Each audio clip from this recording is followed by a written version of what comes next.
And we are live on a Friday night to celebrate hitting 200,000 subscribers here on YouTube.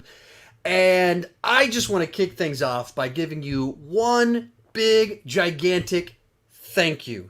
If you've ever watched a video, which you probably have, if you've ever liked a video, if you've ever commented on a video, if you ever put a chat, super chat in, if you've ever left a comment on a live stream, if you've ever messaged me on Instagram, on Twitter, thank you so much for making this possible. When I started my channel back in summer of 2016, I was unemployed and I was in an intensive outpatient alcohol treatment program.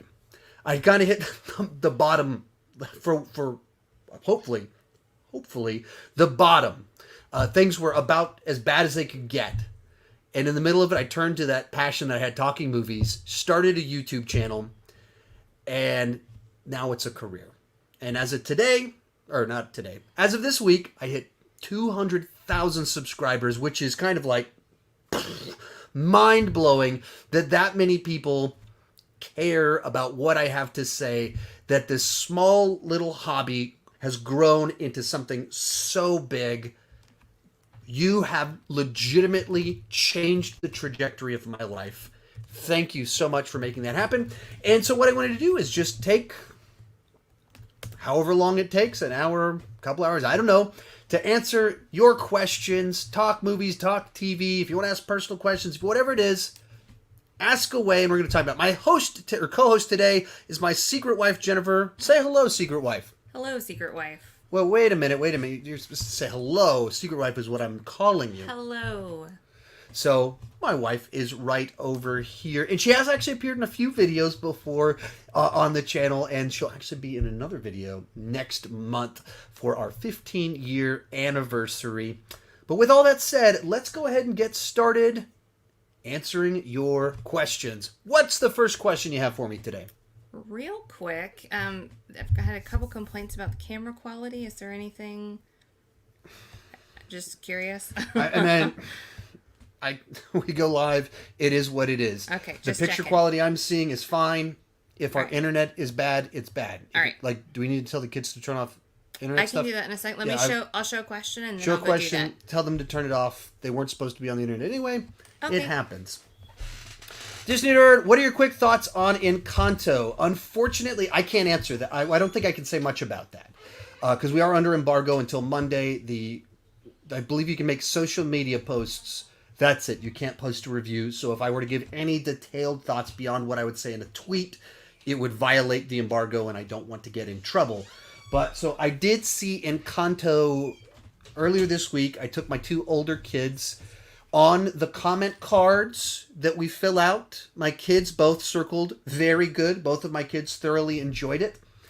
I thought it had some real nice world building that reminded me, oddly enough, of the first two Harry Potter films with kind of the nature of this girl investigating the house that she's in. Some nice family dynamics, cute characters, likable enough scenarios. You know, I didn't think that it was like top-tier, top-notch Disney, but another solid, enjoyable film that I had a good time with. So I think that's what I can say about a couple tweets worth while sharing my daughter's thoughts. Did you want to say real quick your thoughts on Encanto? Okay. Real quick. What did you think about Encanto? I liked Encanto because it was like a movie of like magic things. Magic things. Yeah. Which is like Harry Potter. Not really. Yes, it is. And I liked it because like it was about magic things and Yes. I like the magic things, and my favorite character in the movie was the person with super hearing or whatever. Yeah. There's a person with super hearing. Other than the main character. Yes. Thank you so much for your time and your feedback on that. So, she thoroughly enjoyed it. I thought it was a solid Disney film. Next question. Are they still angry about the picture quality? Unknown. I will look into it. Okay, thoughts on the new Rocky IV. So last night, they did a Phantom event premiering Sylvester Stallone's director's cut of Rocky IV. I have shot a video. I'm going to post it on my second channel, Sean Chandler Plus. where you can check out, and it's going to be like a 20-minute long video talking about what's different about it and what did I think about it. My quick take on the new Rocky 4 is that it's an experiment that I love that it exists. I loved seeing Rocky 4 on the big screen. It's both has added footage and it's just a reworking of the whole film. I liked the added footage more so than necessarily the reworking. He tried to make it a more serious film that matched kind of the tone of the first two Rockies and Rocky Balboa. And that side of things, I think sometimes it felt like a movie fighting with itself a little bit. Whereas some of the added little scenes, the added dialogue, I thought was better than the trying to shift the tone of the film. But I think it'll be later tonight. After I do this live stream, I'll edit it and kind of post my full 20-minute thoughts on it. Got a super chat. Are you going to read it to me? Oh, I can. Yeah, yes. If you can read them to me. That's you're the co-host, remember? I am, but I just thought with our new feature. Congrats, Sean, on hitting 200K. I can't wait for more new content and tier rankings. What made you review movies differently from other YouTubers? Well, I guess you'd have to elaborate on from your perspective, how I review movies differently from other YouTubers. Because we would all have kind of our different perspectives. The path I ended up going down was kind of being the franchise ranking guy. And that was kind of an accident. It wasn't like I set out to be the franchise ranking guy. It's that I just looked at what was working on my channel and what did I enjoy doing? What could I do long term? I like big franchises and I can talk maybe more concisely while saying something entertaining and insightful about them. Maybe I'm a little bit better at that than some other people, and so I kind of became that guy. As for the way I do structure my movie reviews, the good, the mixed, the bad, I just like that structure my thoughts, and so then that was a clear structure when I feel like obviously there's the good, there's the bad, and then there's that stuff you want to talk about, but it's not clearly the good or the bad. That's where the structure came from. And, but, you know, there wasn't, you know, I try and approach it, have a little bit of an analytical approach to it, but I also want to talk like one of you, just a fan, because that's what I am. This started as a hobby, and I'm just someone that was in the comment section of other people's videos and blogs and things like that got lucky enough to be able to be successful at this. Your personal favorite Spider-Man? Tobey Maguire, Andrew Garfield, or Tom Holland? So I have a video where, as of 2 years ago, what my thoughts on that was. So I have a video giving my detailed ranking of all three of the Spider-Man actors. And I think at the time I had Tom Holland on top. That I think they're just kind of, he feels like a high schooler, a naive high schooler swept away in this big adventure. Leading up to the new movie, I'm rewatching all the films. And so that might play different. I'm a little frustrated with how the MCU Spider-Man is so averse to doing a normal Spider-Man story. And they also don't trust him with his own movie. He always has to have that mentor figure that's kind of watching over him. That might knock Tom Holland back. But as of the moment, Tom Holland is the top guy. Congratulations. Thank you so much. Thank you so much, Matt. Favorite plot twist in a film? Whew. That's a good question. Favorite plot twist? That's tricky. The beginning of Alien 3. No. So this will be a recurring thing, I'm sure, because people love to ask, what's your favorite as a question? I don't like to pick favorites. I actually do not like to pick favorites, which is ironic because I'm the ranking guy that by the inherent nature of that I pick favorites. I do top 10s where I pick favorites.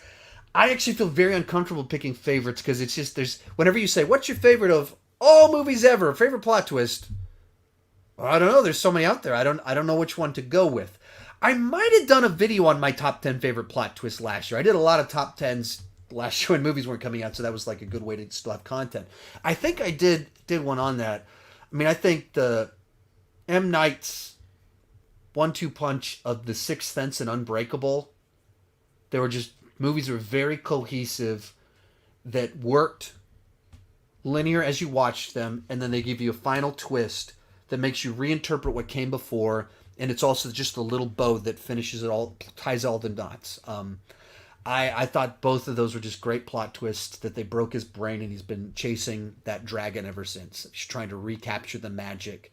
but he just had two really great ideas of how to tell a story that works, and then it takes it to that next level with that final reveal.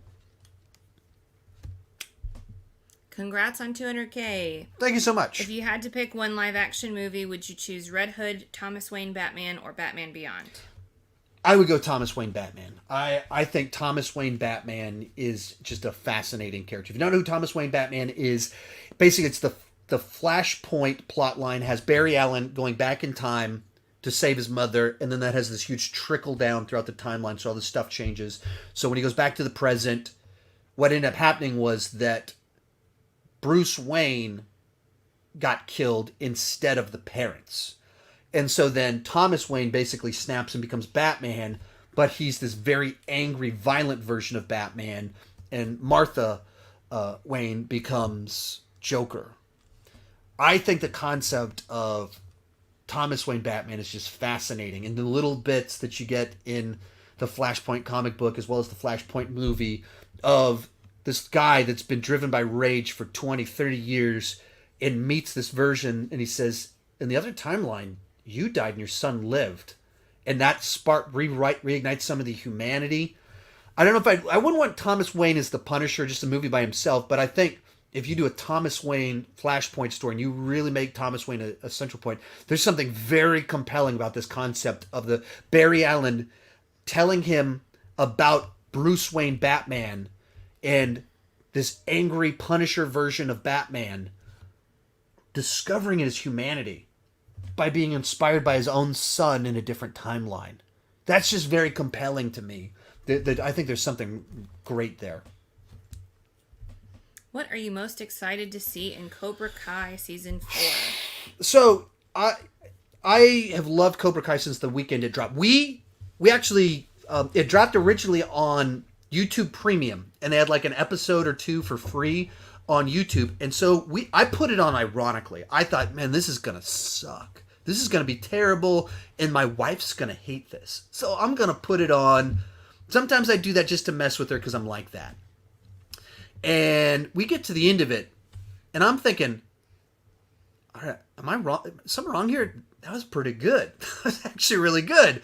And then she goes, we're going to watch the next one, right? I was like, okay, I'm glad you said that because, man, I love that. And so then we ended up binging the whole season right then, and then we watched the second season when it dropped.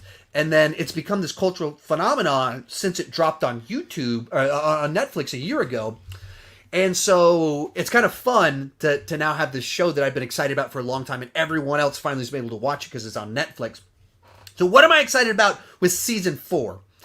Well, I gotta go with just Terry. Just that's the thing that's the new fresh thing. And one of the things they've done such a great job is pulling all this stuff from the old continuity and finding a way to make it fresh and exciting. And so Terry from the third movie, I don't think the third one's a great movie, but I've still seen it probably 30, 40, 50 times. You can ask my wife. I put this movie on a lot, and she rolls her eyes at me. But any of the original trilogy, I put those on quite regularly and have a good time with them. So seeing Terry, are they going to let him still be like this crazy, wild, over-the-top guy? That sounds like so much fun. What do you got for me? What are you excited for? Do you have something specifically you're excited about? Hopefully a redeeming character arc. I was very unsatisfied with the end of the last season. All right. What is the most valuable collectible you own? And also, what is a movie that most people hate that you love? Most valuable collectible that you own? Collectible? I collect a lot of things. Yes. I don't know. It's tough to, I don't have a lot of things that it's like I've got a $300 thing. So I love this right here. This is a Sean Chandler Funko. One of my supporters on Patreon sent it to me in fan mail. Had a custom Sean Chandler Funko made. That's amazing to me. Another guy, he's actually in the live chat right now. He sent me this one. It's just a really cool, thoughtful gift that he knows I love the MCU, and it's just like a really cool thing that fits into tons of my videos, and it's Tony Stark's heart. That's really cool. My silver play button, not really collectible, but just it signifies so much of like success, redemption. This William Shatner's sparkle thing that my father-in-law gave me for Christmas a few years back. that I put it in the background of a few videos and people looked at me funny. They didn't think that my glitter William Shatner was worthy to be up there. But it's amazing. So there's a lot of things that are cool, but I don't know that they're like super valuable collectibles. There's a second question on there. I gotta see if I can answer it real quick. Oh shoot! Hold on. I think it was like, what is a movie that you hate, or most people hate that you like? I don't. There's a lot of movies that are just kind of B movies and stuff that are, like all the Punisher movies. I have a good time with those. It's stuff like that. I don't have like a compelling, awesome answer or anything like that. But, anything that's kind of a schlocky revenge film, other people might crap on, like Steven Seagal movies, Van Damme movies. I love all that stuff. Throw in a couple of non-super chat ones real quick, and then. This is a reoccurring one. Have you seen Disney Plus Day? Yeah, if you follow me on Twitter, and you have a pretty good idea what I'm following and watching. So I was tweeting along with all of it. Actually, the way I watched it along on John Campia's little stream that he did, it's kind of fun because I was just making some comments, and he actually called me out, and he's like, "Hey, Sean Chandler's in." Like, wait, John Campia knows who I am? That's amazing. I started doing this because I was watching John Campia, so he inspired me to start. And he knows who I am and called me out in his live streams. That was pretty cool. But slow down just a little bit. That was very fast. I'm excited. So I was watching along with all the announcements, tweet along. But follow me on Twitter and Instagram, and you'll have a really good idea what I've watched when I'm watching it, because I document most of kind of what's going on those different platforms. Quick response, or quick my review of it. I thought it was a big letdown. After last year's Disney Investor Day that had so many meaningful announcements, this felt like here's 10 seconds of footage and a logo. But nothing that was like, whoa, that's cool what's coming out. And even when they announced stuff that is really exciting, X-Men 97, X-Men coming back, this new Spider-Man cartoon, that's cool stuff. They didn't even have Kevin Feige come out and be like, hey guys, ever wonder what Spider-Man was doing before Civil War? Ever wonder his actual origin with the bite? Want to see his Uncle Ben? Want to see what he was doing before he had all... We're going to do a cartoon all about... They didn't do that. They just dropped the logo. Spider-Man freshman year. And so it's just like a real letdown. And no Kenobi trailer, just a sizzle reel. No footage of Mandalorian Season 3. So no real Star Wars presence at all besides that Kenobi sizzle reel. So I thought the deal was a dud. It's kind of ironic because I feel like last year... You would have expected more of what happened today and just, check in and figure out what's going on. And then you were gone all day. Yeah. You're vacation's over. Yeah. So last year for Disney Investor Day, I was on vacation. I wasn't going to do videos for 3 more days. And then they did Disney Investor Day. And I was like, all right, wife, vacation's over. Literally said that, ran upstairs with my laptop and shot 4 videos. This year I was like, I'm going to be prepared for it. I'm setting the day aside to cover this. I'll have a video in a couple days with the Marvel Disney Plus shows ranked by my excitement level. That's coming because we do have updates, we do have trailers, we do have information. So that's an annual video I do. I will do that one in just a few days. Hopefully at D23 or something like that. They're not going to give us all the information I was hoping it was going to be today. But dropping that video in a couple days. I think it'll be Sunday. But I was going to do a bunch of coverage today. There's just nothing to cover that's exciting about it. And I have a more detailed one on my Patreon. If you join on Patreon, we actually do a weekly live Q&A. Join at any level. You can ask a bunch of questions. And then dropping tonight or tomorrow, I'll have a video it's 10 minutes, 20 minutes. I don't remember how long I talked for. Giving my full thoughts on a bunch of the stuff from the Disney Plus deal. What's up next? Hey Sean, which is your favorite time travel movie? I love that genre. My personal favorites are Predestination and Tenet. Great work. So, based off my top 10 favorite movies of all time... Terminator, Terminator 2, Back to the Future. If you're my age, they're the safe, obvious, easy answers. Back to the Future is great. Terminator, great. Terminator 2, great. But, both of us, my wife and I, are suckers for anything time travel, time loop. True so story. that whole genre, you throw time travel into it, and I'll probably enjoy it. Did you have a different answer on time travel? You throw in Edge of Tomorrow, something like that? Yeah. Or About Time. It's one of my favorites. About Time. Hello, Sean. Congrats on 200,000 and all of your successes so far. After watching Hocus Pocus for the first time, are you looking forward to the sequel? Yeah, so if you don't know, I've never seen Hocus Pocus until Halloween 2 weeks ago. Whenever it came out, it didn't really interest me, and then so if it didn't interest me when it first came out, and I was like 12, it probably wasn't going to interest me when I was in high school. So enough people have asked me about it, and like no one asked me about it for the first 25 years the movie was out, and then in the last like 3 years, people are like, what? You've never seen Hocus Pocus? You got to watch Hocus Pocus. It's a classic. So we finally watched it, and it was like, okay, you know, that's what I expected it to be. I get why if you grew up with it, maybe you love it and you quote it and you think it's amazing. It's not a movie that if you're 39 years old and you watch it for the first time, you're probably going to be like, dude, Hocus Pocus, bro. So I probably wouldn't do that anyway for anything unless I'm doing an impression of myself and I go off the rails, which just happened. So am I excited for Hocus Pocus 2? I'm glad you're okay, the baby. The baby's laying right over there on the couch in my office, and she says she's okay. Wait, the camera just went out of focus. That was weird. You know, I can't say that I'm like super pumped for it or anything like that. It's like, I'm glad other people are excited. I imagine I'll cover it because I know that people are interested in it. When the movie came out, I wasn't the target demographic when maybe I was the right age. And I am definitely, next year when it comes out, I will be 40 years old. Definitely not the right demographic as someone that doesn't have nostalgia for it and is definitely not the right age for it. What do we got next? And leave the questions up a little bit longer. Sorry.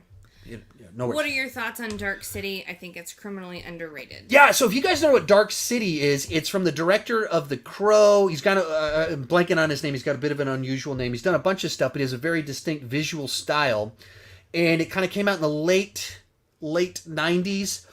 And it's one of his movies that visually you can see how it probably heavily influenced The Matrix. It's this noir story about reality not being quite what you think it is. But it came out a year or two before the Matrix did. And so I can't tell you I love this film. I can't tell you it's one that I watch a lot.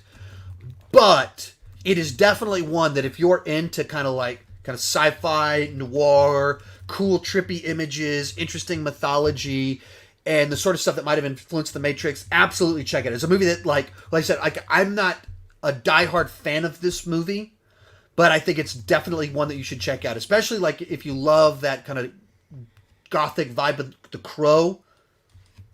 Check this one out as kind of a follow-up to it that has even more kind of trippy images. And I guess also, some of the stuff that you see in even Inception with the bending reality, some of that goes back to Dark City. So if you like Inception, would be interesting, kind of a gothic noir take on some of the imagery of that, check out Dark City.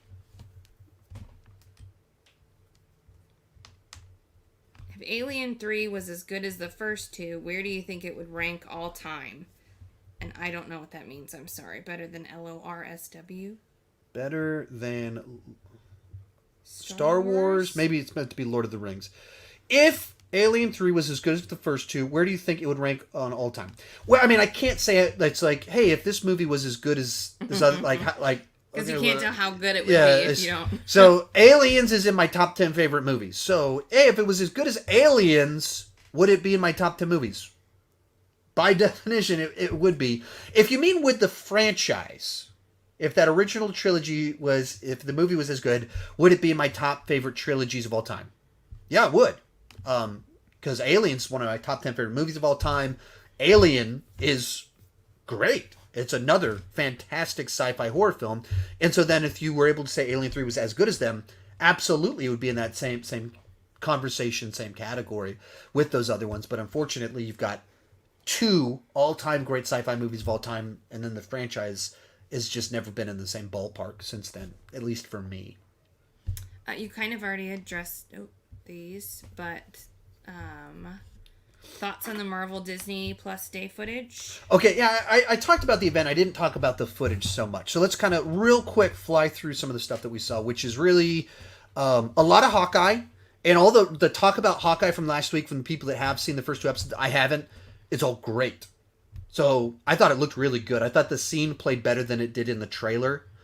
And I thought the tone of this trailer is better than the original trailer. Then we got a little bit of footage of Moon Knight, and it looks as dark as I was hoping it was going to be. Got a couple shots of She-Hulk, which I was not interested in at all, but they had enough homages back to the 70s show with also having Bruce Banner there that I actually kind of dug it.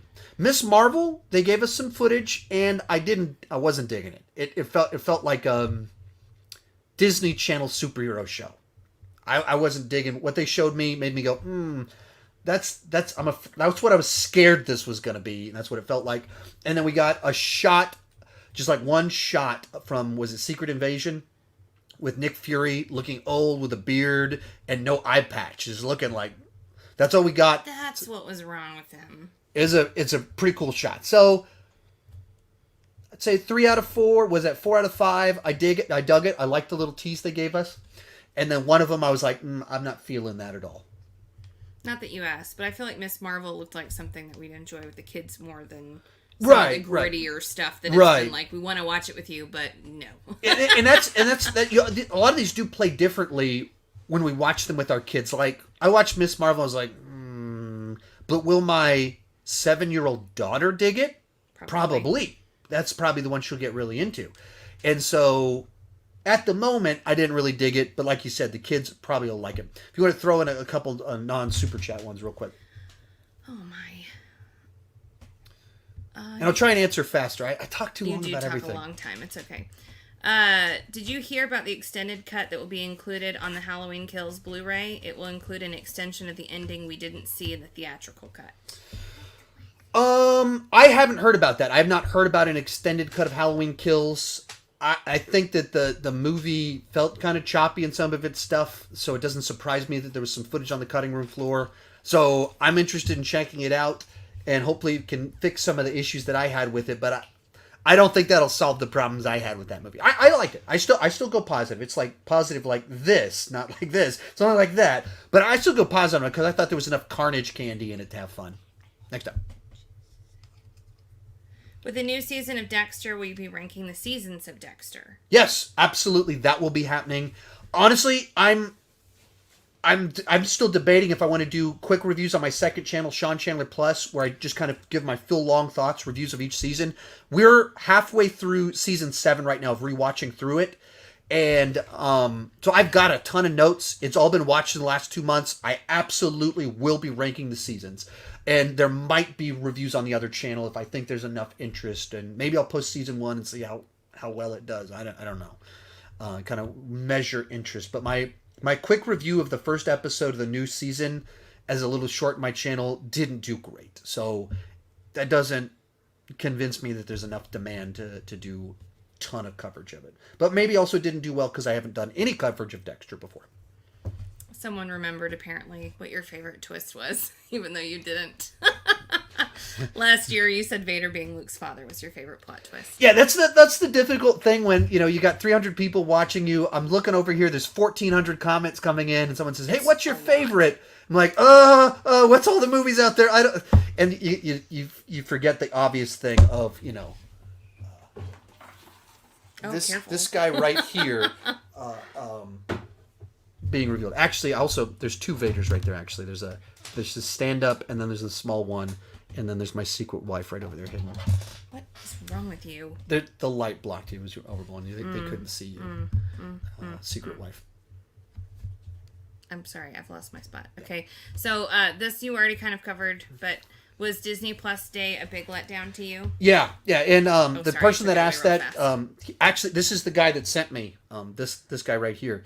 Tony Stark has a heart. Yeah, he sent me the Tony Stark has a heart, and he's one of my supporters over on Patreon. There will be a 10-15 minute video with my elaborated thoughts on that. I thought it was a letdown. I would absolutely say that the event was a letdown. In light of how good Disney Investor Day was last year, how much they promoted this one in ways they didn't promote Disney Investor Day, I thought this was absolutely a letdown. On almost every level. Hey there, congrats on your milestone. Thank you so much. My question to you is this. Do you believe Daredevil will return to the MCU during Phase 4 or no? Why or why not?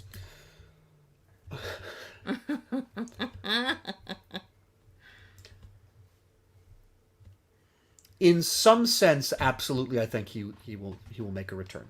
I don't want to elaborate too much on that because there's some things that I don't want to go into that have been on the internet that I wish I didn't know about.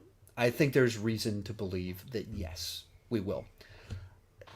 Am I buying into all this stuff about will we be getting a new season of Daredevil? I don't know. I'm not saying Daredevil season 4. I don't think that's going to happen. But I think with the multiverse possibilities and the love for that show, something will happen with these characters. But I'm not thinking Daredevil season 4. I don't know even how they would do that, but how they would tie that over. But will we see more of Charlie Cox as Daredevil? I'm going to say over 50% on that. I just accidentally posted someone's comment that their question was never going to get answered. I tried to look back and find your question. There are so many, I couldn't even find it. As of the moment, there's 1,500 comments. I'm trying. It's just tough. So it's we wish we could do more. And the problem also, I talk too long on every single question. Like, we're already 30 minutes into this, and I'm sure we have an enormous backlog. Your nose. I wonder if anyone else does a drinking game every time you itch your nose. Should. Thoughts on Grace Randolph? You two are my favorite movie review channels. Would you ever do a collab? Yeah, absolutely. I would collaborate with her if she was interested in collaborating with me. I don't know her. A lot of kind of the people that I watched for a long time, to some level I've interacted with them, like John Campea, Christian Harloff, Jeremy Johns, Chris Stuckman, John Flickinger. To some extent, I have actually interacted with them, which is still like mind-blowing. Like, 6 years ago, I was just like every one of you in the live stream leaving comments. I was just like every one of you guys in the comment section. And the fact that these people know who I am, it still blows my mind. That I exchanged, when I messaged them, they responded. Blows my mind. I don't know Grace Randolph. So I don't, on any personal level, we haven't, to my knowledge, we haven't even responded via tweets or anything like that. I'm not as familiar with her YouTube channel, but I follow her on Twitter, and I retweet a lot of her stuff, follow a lot of things. Some things she says don't pan out. A lot of them do. I find her reliable enough to retweet from time to time when she says something that seems to line up with what some other things that I'm hearing. That's the way I generally apply it, kind of all the kind of channels. So I would say I follow her more on Twitter than specifically her YouTube channel. But if she was interested in collaborating with me, she's got 4 times as many subscribers as me. So, let's go for it. By all means, I would be on board with that. I'm pretty much on board with collaborating with anyone that's bigger than me. I'm normally actually pretty open to collaborating with anyone that reaches out to me if my time allows for it. I like to talk movies, and so if I can appear on your channel and you do the editing, I'm normally open to do that, to doing that. Or if someone larger than me wants to appear on my channel, I would love to have them.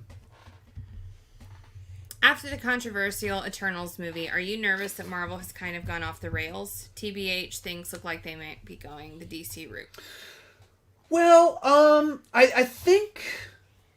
I don't think you take one movie and go, man, it's gone off the rails. This movie's polarizing. For years, people have been saying they need to take more risks. They need to do some stuff that breaks from the formula. If they break from the formula and they get a polarizing film.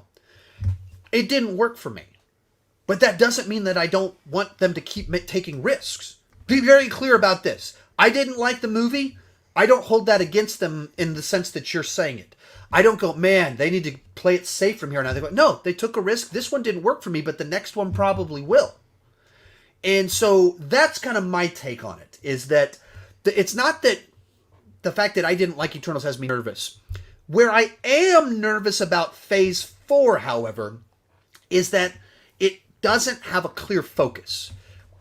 Some of these shows, their post-credit scene is Elaine from Seinfeld recruiting U.S. agent and Florence Pugh for something.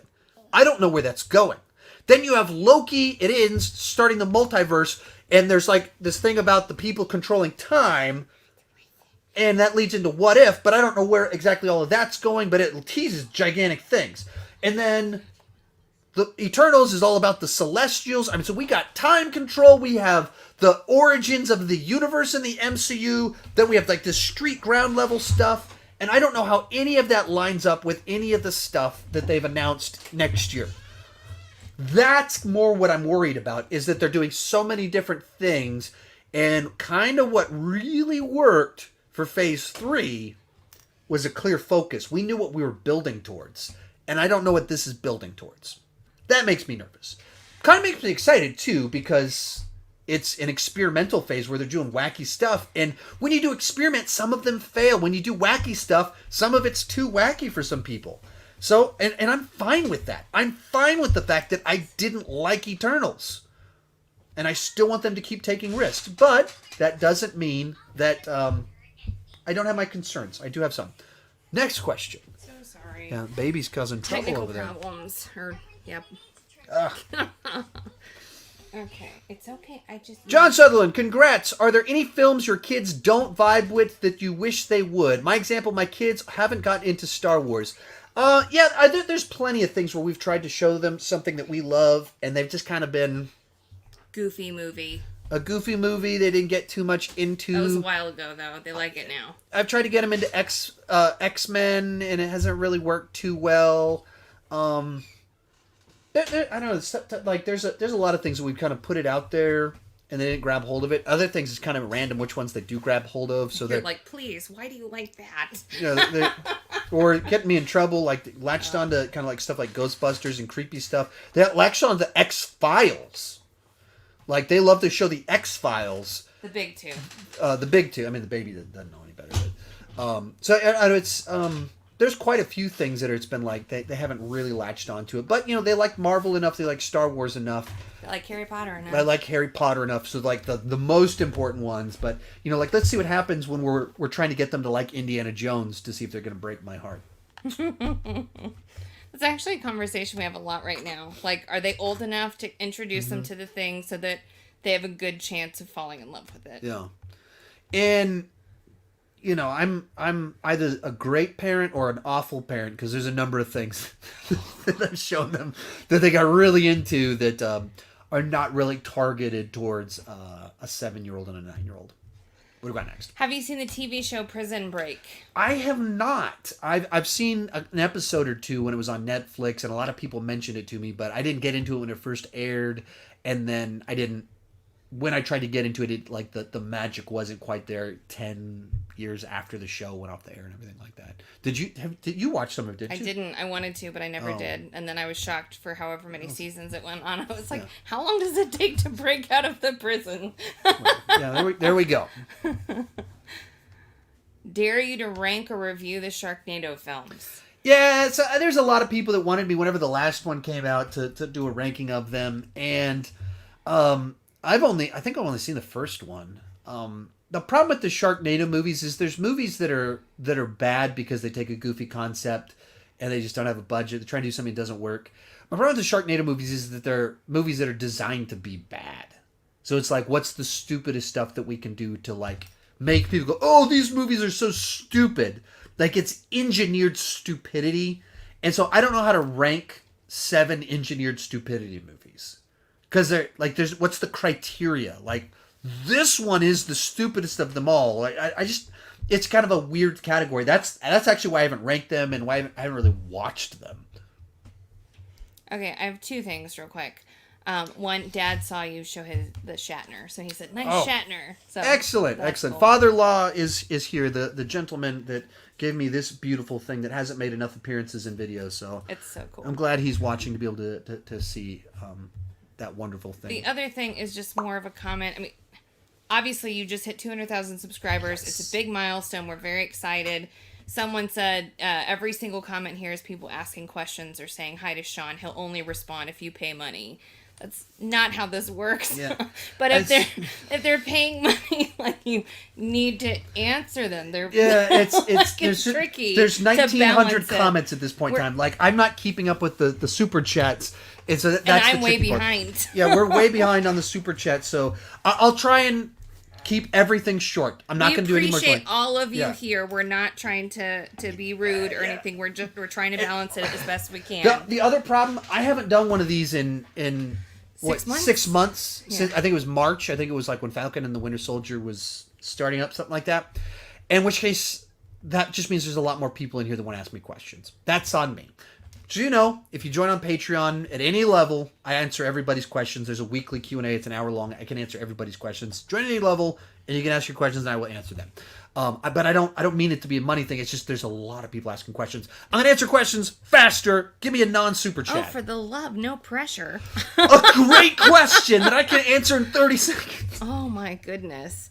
Do you have any Marvel villains you want to see in the MCU? I'd personally love to see Doctor Doom. Yeah, I mean, I think you can go through. There's like a whole batch of the iconic ones that are from the Fox and Sony properties and we haven't seen yet in the MCU.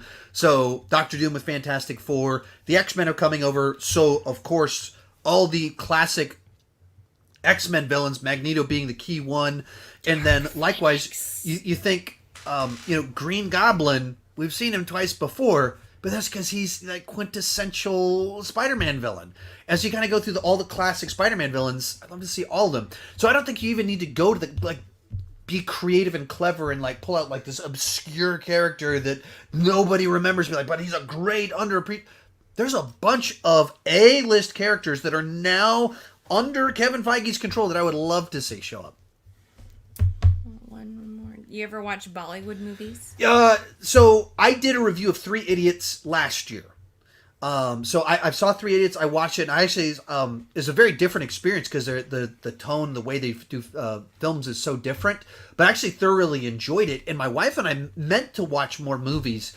It's just in the month of October, I had to watch 85 different movies for all the rankings I wanted because I had 31 on 31 movies to watch. James Bond movies, 25 movies to watch. Halloween, 12 movies to watch.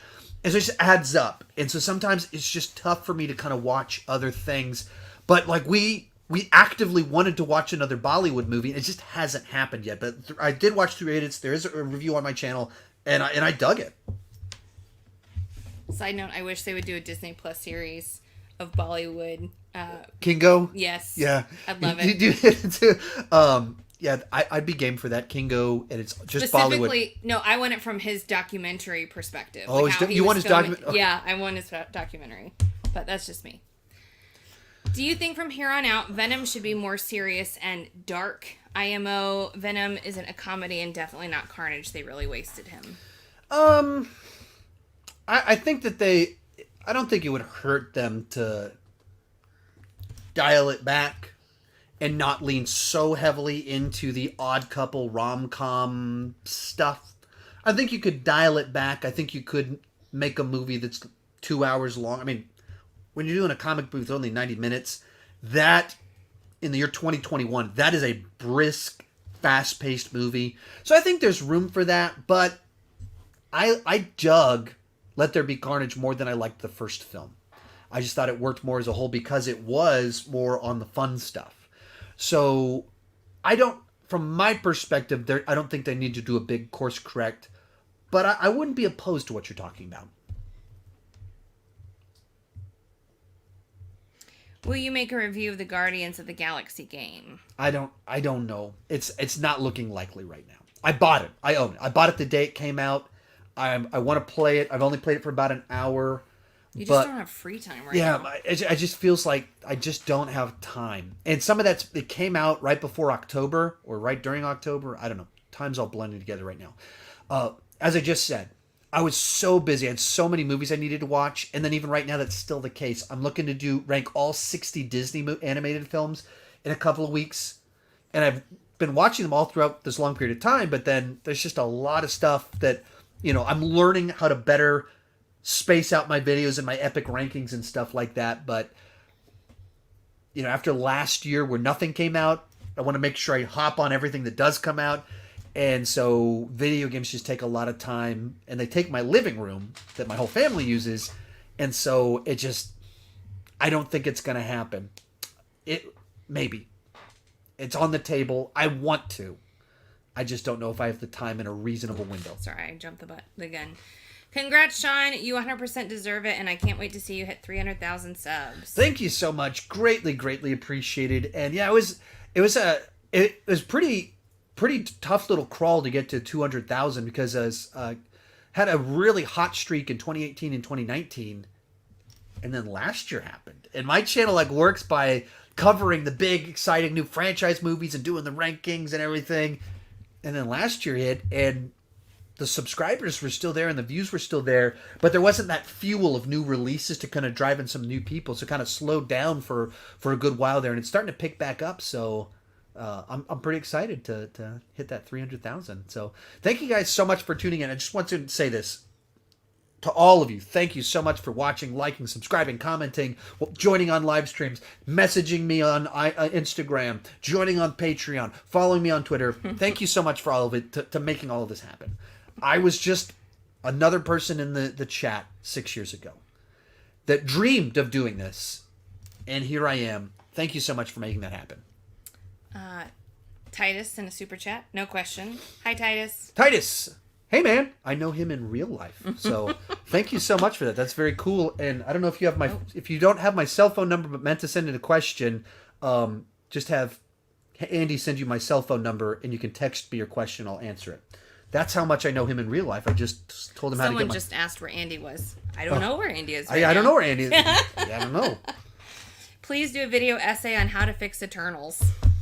I might think about that whenever I can watch it at home. I might look into that to see if there's a way to do that. Because not everything that doesn't work... I did a couple of these how to fix, like with Iron Man 2 and The Phantom Menace. And normally I have a pretty clear picture in my mind of how you can fix it. So people have been like, how do you would you do one on how to fix Guardians of the Galaxy Volume 2? Since I'm not a Guardians of the Galaxy Volume 2 fan.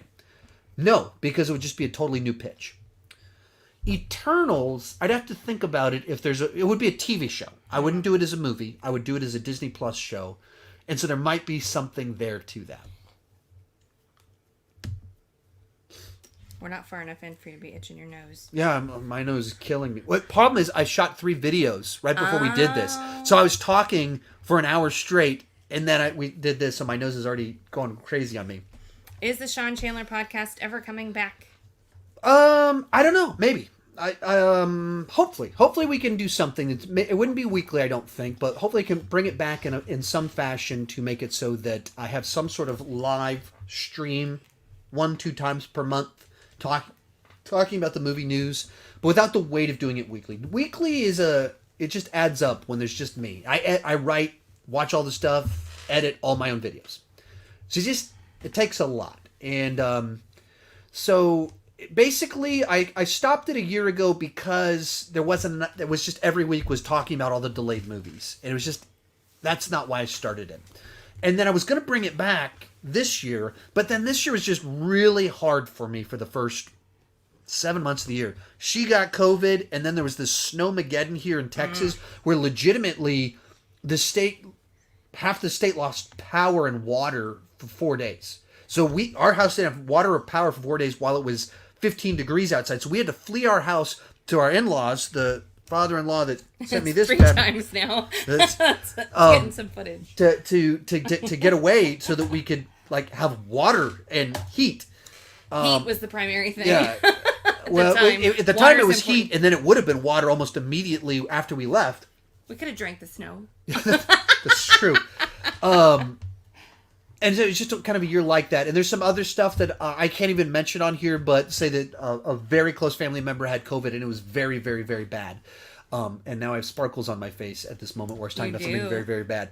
But I had someone very close to me, close family member that was on a ventilator. And that was kind of going on behind the scenes for a month while I'm doing the channel. And that just takes a toll on you. And so just going live, having the energy to even do this, it's tough to do. Anyway, I said I was going to answer quick, but hopefully it will come back. I think about it all the time. And any week, so much stuff is happening. I could bring it back any week. It's just finding the right week. And maybe I'll even reach out to Griffin about it. Even StreamYard, the software that I use, has added some new features that actually are exactly what I wish they had last year. They've added them. So that's even a big plus. Hey Sean, congrats on 200,000. You deserve it and more. What are your thoughts on international films? I've grown to love Korean films. Keep it up, man. Yeah, so kind of part of my story, first off, thank you so much. Part of my story is I was huge into Hong Kong cinema in the late 90s. So whether that's John Woo's heroic bloodshed films or Jackie Chan martial arts films, loved that sort of thing. More recently, I just... become kind of a blockbuster kind of person. Some of that's just when you're an adult and you have a lot of drama in your real life, you just want escapism. Some of that's because I have kids. It just changes how much time I have to watch stuff. And some of it's just driven by what my channel's turned into. So I'm not able to watch as like eclectic and interesting and international. A lot of what I do is driven by what I need to cover on my channel, and that's big blockbuster franchises, which that's by default the stuff that I most comfortably, that's my comfort food. That's what I just naturally drift towards anyway. I wish I was able to cover more. That's one reason I go to this film festival, Fantastic Fest, every year. Not every year, when I can. Because they have foreign films. And it's one of my ways to experience things that I wouldn't normally experience. I'm sorry, I'm not ready yet. I'm so sorry. There's 1,000. Well, I'll play with fire while I wait. Oh, well, I have one. Hey, Sean, currently I'm a big fan of the Mission Impossible franchise, and MI7 is in my top 2 most anticipated films of next year. Can you tell me your excitements and worries for the film? Worries? Honestly, I don't really have any worries for it because the franchise has been on just such a hot streak. I would say since Mission Impossible 3, which means its only misstep was Mission Impossible 2. Which means in 25 years, one movie that was like, okay, that didn't work. Everything else I think is awesome. The one thing that makes me nervous, part of what made the franchise great for its first 20 years is every movie had a different director, so it had just a little flavor. And then they brought back Chris McQuarrie for Fallout, and that turned out great. And they went, okay, let's do 2 more of them. And they brought him back, so he's going to do 4 in a row. And I did a video about that, how I'm not excited about that. Honestly, though, I wish that they would have stuck with bringing in new fresh blood. That's not actually dampening my excitement, really, though. As of this moment, it's just excitement. And like I've seen every one of these movies opening weekend in the theater. That's like how much I enjoy this franchise and how much I've enjoyed this since 1996. And tying together a few things I said there, like when they announced John Woo, I was super excited about it. It was an experiment that didn't pay out, but because I loved his Hong Kong work and I loved Face Off and Broken Arrow and Hard Target, I was super excited when they picked him. Didn't work, but I was super excited about it. What do we got? Who's your favorite YouTuber or YouTubers? You're one of my favorites. Also, I love your videos. You are amazing. Also, yes, Disney Plus Day was disappointing. Okay, thank you so much for watching. I greatly, greatly appreciate it for the kind words. Some of my favorite YouTubers, so people that inspired me to start, John Campy's probably number 1, and then Jeremy Johns, Chris Stuckman. Those are some of the people that I watched a lot, and all the Movie Talk crew back in the day. Those are some of the people that inspired me to start. If you're wondering some of like the kind of channels that I watch, that what do I play too much that drive her a little bit crazy these days? It's normally different types of content than what I cover. And so like I watch this guy named Viking Samurai that covers a lot of Steven Seagal, Stallone, Van Damme stuff, and actually message him quite a bit. So like after I watched Rocky 4 last night, him and I were messaging back and forth. This guy named Minty's comedic arcs. He does like he's around my age and he does like 10 facts about videos, and it's normally like nostalgia stuff from movies that I'm into. So that's a lot of the stuff that I watch. And then with my family, watch tons of Dude Perfect. I love the Corridor Crew videos with visual effects stuntmen react to. Watch a lot of that stuff. So that's some of the ones that immediately come to mind that I watch a lot of. I don't dislike them. It's just weird. I get to learn all of their voices, even though I don't see them or actually listen to their content myself. 10 things like, you didn't know about It's like, movies. Oh, I know that guy. Oh, I know that guy. I would never be able to identify them on the street, but if they talked, I could find them. What would you like for Christmas? Are you my mother or my in-laws? I don't know. Man, it's tough when you're grown up with disposable income. That I do nerdy stuff for a living. Like buying a PlayStation is a business expense. It's a tax write-off. Buying nerdy toys and like buying a Michael Myers mask or a Casey Jones mask, those are business expenses. So it's so easy for me to justify every stupid thing like that I want to buy. And I don't tend to have things that are it's so tough for me to pick things at like where I'm at in life and what I'm actually into. And so I never know what to say. I think a good gift is something that you wouldn't think to buy on your own, but that you want to have. And that's why sometimes I kind of like point to, like, I wouldn't ever like go, man, I'm going to make a Funko of myself. I would never do that. I love that someone else made it for me. Love that thing. Love that happened. Like, I wouldn't necessarily thought to buy this. I love that I have it. That's a great gift in my mind. So something like that, those sorts of things are what I tend to like, but it's tough to say what that would be. What would I want? I would guess experiences, but I don't even know what they would be. What I would escape rooms. But that's it would be nice if you're excited to actually do an escape room with me. But that's not like that's just kind of like that's a fun activity to do. But I wouldn't think about it like, man, a great Christmas present. Do you think the Star Wars sequel trilogy can ever be saved? Well, it can't be saved because it's already happened. So it's not like you can do a follow-up that retcons it and fixes the mistakes. I think it's just they really dropped the ball by not having a plan. Kathleen Kennedy is a legendary producer in the sense that she's a get stuff done person.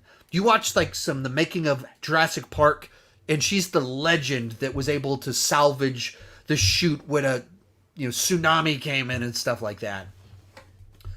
But she's not a creative force. And Star Wars needs a new George Lucas. If you're going to have someone take over, they need their own Kevin Feige, and they don't have that. And so then you have someone running things that I don't think it's her skill set. And so she messed it up, and there's no way to fix that. There's no way to undo the damage that's been done. Do you and your wife still watch The Office? We actually haven't watched it much this year. Just ever since it came off of Netflix. Yeah, I mean, like we've owned the seasons on DVD for 10 years now. And then whenever it dropped off Netflix, we bought it on Vudu. And then I'm sure we have the streaming service too. So we have like 3 different ways we could watch it, but we just haven't. And I think some of that's just the convenience isn't quite there with the way that we watched it before. I think some of it's we watched it so many times that that's not a thing. Like needing like watched it so many times that there wasn't like an urgency to do it. But so we haven't really watched it this year, like at all. I think we've also had more new stuff to watch. I've been very busy. Thing. Like my schedule's been very pushed this entire year because the 2020 movies were dropped in 2021, and then it still has the 2021 movies, and it's just tough to say no after a year where things are so barren. I don't want to say no to anything, so I'm like trying to do every ranking I can, and every epic ranking, like all the DC movies, all 25 Bond movies, a 31 on 31, all the Disney movies. That's a ton of movies I gotta watch. And then there's also a bunch of TV shows I'm excited about, like with Dexter, Witcher, Cobra Kai. It's just a lot to get watched. And so rewatching The Office for the seasons 1 through 4, not the later seasons, but seasons 1 through 4 for the 1,734th time is just not the priority. I hadn't thought about that. I think your job drastically reduced our Office watching time. Yeah, it's just very weird costs to a very cool job. Oh man, I have to watch movies so I can't rewatch The Office. It's about as first world problem as you can get, but there it is. And my wife made some sort of face about some comment. Someone offended her. Stop. How excited are you for Spider-Man? No Way Home. Thank you. After all the stuff they've released, and do you think they will do what Spider-Man 3 did? And this is Titus. He came back. Oh, there's Titus. Yeah, this is the guy I know in real life that I told him how to get my cell phone number if you want to send that one. So, don't give out our cell phone number, Titus. yeah, you can't give it out. You can message Andy, and Andy can give it to you. How excited are you for Spider-Man after all the stuff they've released? My excitement level, it's very high, but I'm not expecting it to be like a great movie. I'm expecting it to be a very fun, fan-servicey movie that I'll have a lot of fun with. But kind of even the first trailer with the kind of the Doctor Strange stuff, and Peter Parker's like, I'm bummed out about everything, and Doctor Strange is like, hey, I got a coffee mug and I got a sweater. Let's go do this, even though I've been told not to. I don't know, kind of played weird. That doesn't seem like the most compelling, and like Peter won't shut up, and so he does the spell wrong. That's not the most compelling way to tell the story in my mind, or to set up this multiverse scenario. And so, I'm so excited to see all these Raimi villains coming back, and are we actually going to get all these multiverse characters, the multiverse Spider-Man and some other people showing up in this movie? I'm as excited as anyone for the fan service stuff. I'm not sold on the plot. So, very excited. I think it'll be fun. And do I think it'll be a Spider-Man 3? I don't think it'll be as kind of disappointing, because I think it's cooking with so much sugar, butter, and grease that it'll be so flavorful. Just the novelty of seeing all this stuff. But I think it'll be one of those ones that people are like, that was awesome to see all of them. And then we'll also kind of pretty quickly kind of have that pull back and be like, that wasn't a great movie, but that was a great experience. Maybe that's a great way to put it. I think this will be a blast to see in the theater with a packed audience. And then if we got multiple Spider-Men and we're going to be doing that stuff the whole movie. But I don't think it's going to be earned the way Endgame was. And so it's kind of more hollow. It's empty calories is kind of what I'm expecting. Taco Bell movie? There we go. There we go. You've been paying attention to my channel, wife. Taco Bell movie. That's what I'm expecting this to be. Normally, I don't consider the MCU films Taco Bell movies. I just think they're good blockbusters that maybe follow a formula a bit too much, but they're just good, well-made blockbusters. I think this one might be the Taco Bell movie of the MCU. There we go. That's my answer right there. That's what I'm expecting. Sean, congrats. You earned it, and big things ahead. 7 or No Country for Old Men? I've never seen No Country for Old Men, so we got to go with 7. But I've got some holes in my viewing history. In particular, stuff from, I don't know, around we got married to when I started the channel. It was just a very busy window of time, so I only saw like the big blockbuster stuff. If you look from like early 2000s, I saw most of the smaller things, and then now I do because it's what I do for a living. But, when I got my first job after we were married, it was very stressful, and it was very stressful kind of the whole time I had that job, really. Took its toll on me and then drove me to kind of bad places. But I wanted to escape from the drama of life rather than experience the drama of life during that window of time. So then I haven't seen No Country for Old Men. It hasn't been spoiled for me either, so I actually barely know what it's about. So it's one that one of these days I'll finally get to watch it and have that experience that everyone had, 13 years ago? I'm getting engaged in 5 months. Woo! And I made it essential that my girl watch Lord of the Rings before we got serious. Was there something you made your wife watch?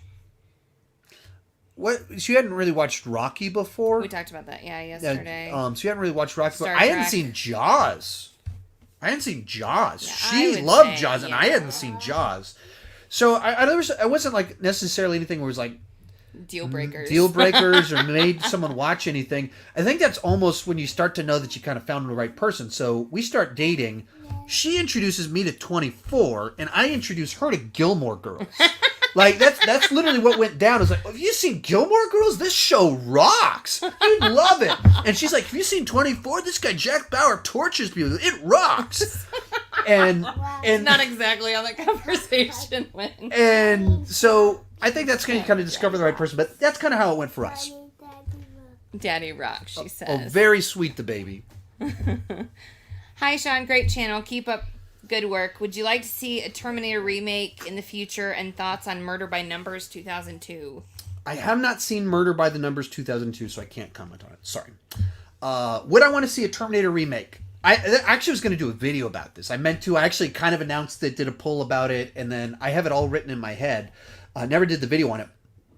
So, had they not done Terminator Dark Fate, if that wasn't there, and the last one we had was like, 2015, Terminator Genesis, what I would want, 2024, 40th anniversary, remake, original Terminator, Lee Whannell is the director, budget under $50 million. Terminator 2 was the worst thing that ever happened to the Terminator franchise, because it's a great movie, because it's awesome, and it was a big hit, and they went, Terminator movies have to be Terminator 2, and they forgot the original Terminator was awesome. So you go back to the original mythology, the street level. It's a little bit of a horror movie. It's a little bit of an action movie. It's a little bit of a romance. It's a time travel story. It's big. And you get someone clever like Lee Winnell that doesn't need $200 million to make an exciting story. And you get Lee Winnell, who's good with practical, in-camera effects. He doesn't need a bunch of CGI to do cool, awesome stuff. If they hadn't done Terminator Dark Fate, I think you could have done a remake in 2024. You get the right director, the right tone. You go back to the original, and it does. If you make it for $40 million, $50 million, it doesn't have to make $1 billion to be profitable. It only has to make like $100 million to be profitable. $200 million, you probably have a very profitable film. I think you do that, and you make a really fresh remake of it. That would have been great. But because of Terminator Dark Fate just burned a lot of bridges, I don't think it's possible. They need to wait longer. But I think, the original turns 40 in 3 years. So I think you can restart your continuity and do something with it. Did you like the show? Was it? What did we? River? Yeah, we actually. I tried to put it on to watch it whenever we watched it for a little bit, and then we watched stopped. season 1, and we stopped. And it wasn't intentional. We just life got busy. Like our first. Our whole marriage is a lot of craziness got on in life. It was like, it was pretty stressful the first year because we got robbed. Then it was stressful the second year because I got a job and it turned out to be a little bit of an interesting situation. Well, then it got interesting because I was an alcoholic. Oh, well, and then I was recovering. Oh, and then I became a famous YouTuber. Like, and kids are thrown in the mix there. So I guess our whole marriage has been pretty wild. But for whatever reason, we stopped watching it. I meant to rewatch. I tried to put it on whenever we watched it, recently. So, I just never think about it. When I think about Terminator stuff and remakes, I always forget about the show, and then I'm like, all right, that was a thing. So anyway. we need to give it another try, but like everything else, we just don't have time. Ever see Crow Salvation? No. Very good sequel to me. Are you just trying to do short answers? Let me look this one up. Let me see. Which one is? There's a lot of the Crow. To make sure which one is which. You got me. I was like, wow. So this one has Kirsten Dunst in it. It's written by Chip Johansson, who was the showrunner for season 5 of Dexter, as well as worked on 24. I haven't seen that one. I watched the original one, and I watched some of the TV show with Mark Dacascos, because I really like Mark Dacascos from the movie Only the Strong, and he's in John Wick 3 now, but back in the day, I loved him from Only the Strong, and then he did this movie called Drive that actually had Brittany Murphy in it, and it's like a fantastic little hidden gem martial arts film that is so much better than it should be, because it's like a direct-to-video film with top-notch choreography and Mark Dacascos. And then he did The Crow after that. And so I checked out a little bit of that, but I don't believe I've seen Crow Salvation. Or I have not seen Crow Salvation. It's not, I don't have to think about it. I know I have not seen it, so sorry. Have you seen any, Wong Kar-wai, I'm so sorry, films? Given how much you enjoy Hong Kong films, he is best known for Fallen Angels, Happy Together, etc. I have not. My window of time I was super duper into Hong Kong films was like a specific window in the late 90s till early zeros. And then kind of when life took off in other directions, it kind of cut off. And so I haven't. And that's what, sometimes it's tricky where people are like, hey, why don't you cover this? You're talking about your love for Hong Kong films. Why don't you cover it? Sometimes it's as simple as it was so important to me during a window of time. But sometimes you just have kind of these ups and downs in life where you just love things so much, and then other times where your focus goes elsewhere. And I tend to be someone that goes all in with things. So when I was in Hong Kong cinema, I was into it, and then I wasn't. That's kind of how you roll. That's me. That's one of the reasons I was able to be successful on YouTube is because I just went all in, and I cut everything else off. And I can do stuff like that. I have 2 short ones. Yeah, that's good. That's good. Short ones are good. Do you like soda? Yeah. I'm in the middle of my midlife crisis trying to get in shape, but I couldn't give up soda. But I'm able to switch to diet just fine. But I go through so much diet soda every single day these days. But I I can't go without carbonated beverages. Look at this next guest. Margot! Have you reviewed Dune? Sorry if I missed it. Thanks. This is her aunt and a delightful, delightful person. I have seen Dune. Unfortunately, I couldn't take Jennifer. It's true. I get to bring a guest to screenings, and she was going to go with me. We couldn't get a babysitter, and so it just didn't work. Work day. And lots of stuff. So I've seen Dune, and I thought it was great. It'll probably be in my top 10 for the year of just adult sci-fi that takes its time to tell its story. My biggest negative on it is that it's Dune Part 1. They market it as Dune, but even in the movie, the card comes up and it says Dune Part 1. And so it plays like that. It is cut to be half of a story. It's half of the first book. And so then it builds out this big world and introduces all these characters and all these conflicts, and then this credits roll. And so you're like, oh, I want more. And they have announced they are doing a sequel. But I think top 10 for the year of just great world building. Perfect. Flawless on technical levels, like visual effects, sound, music. Like, it is just this world that you believe is real. Like, everything looks believable inside of it. So as a sci-fi fan, I loved it. And I did review it. I do have a review that has what I just said in longer form. Is it a bad sign that Morbius is releasing in January, or as some people call it, the dumping ground of the year for cinema? I don't think you can play that card in the COVID era. So for years and years and years, for the whoa, easy there, champ. For the most part, generally speaking, January is a dumping ground. The last 2 weeks of August are a dumping ground. Normally late September, pretty dumping ground. Those are the times where it's just there's not a lot of people going to the movies, and so then they dump bad movies there. I just don't think you can argue that in the COVID era.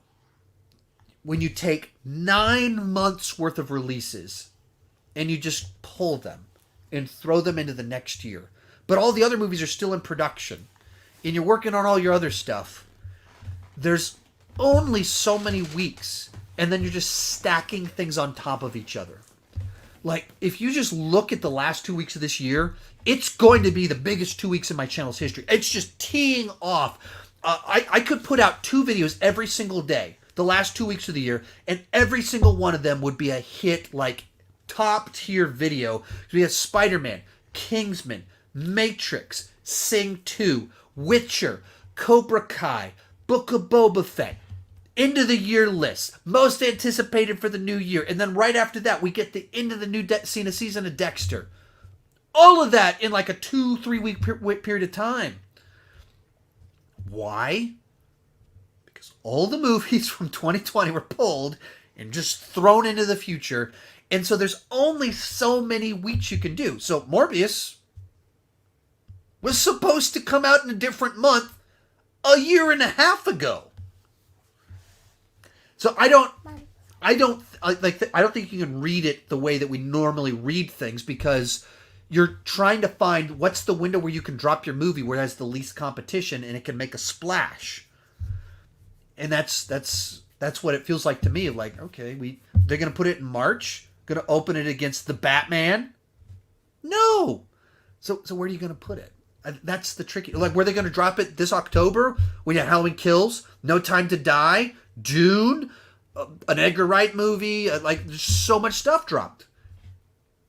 That's the game. Halloween Kills, like, so much stuff is coming out every month. Where do you put your movie? What do you got for me? Was I yelling too much? When Dune Part 2 comes out in October 2023, will you be ranking the 3 movies? Glad I was able to send you the 84 version. It's an experience. So I was I'm not sure what I'll probably have a Dune ranking. There's actually a Dune sci-fi miniseries. There's 2 of them. They did the original Dune, and then he did one of the sequel books, or I think it's a couple of the books combined together. And so I've been trying to figure out. I thought about doing a ranking about that in October, and there's just too much to cover that I couldn't get it watched.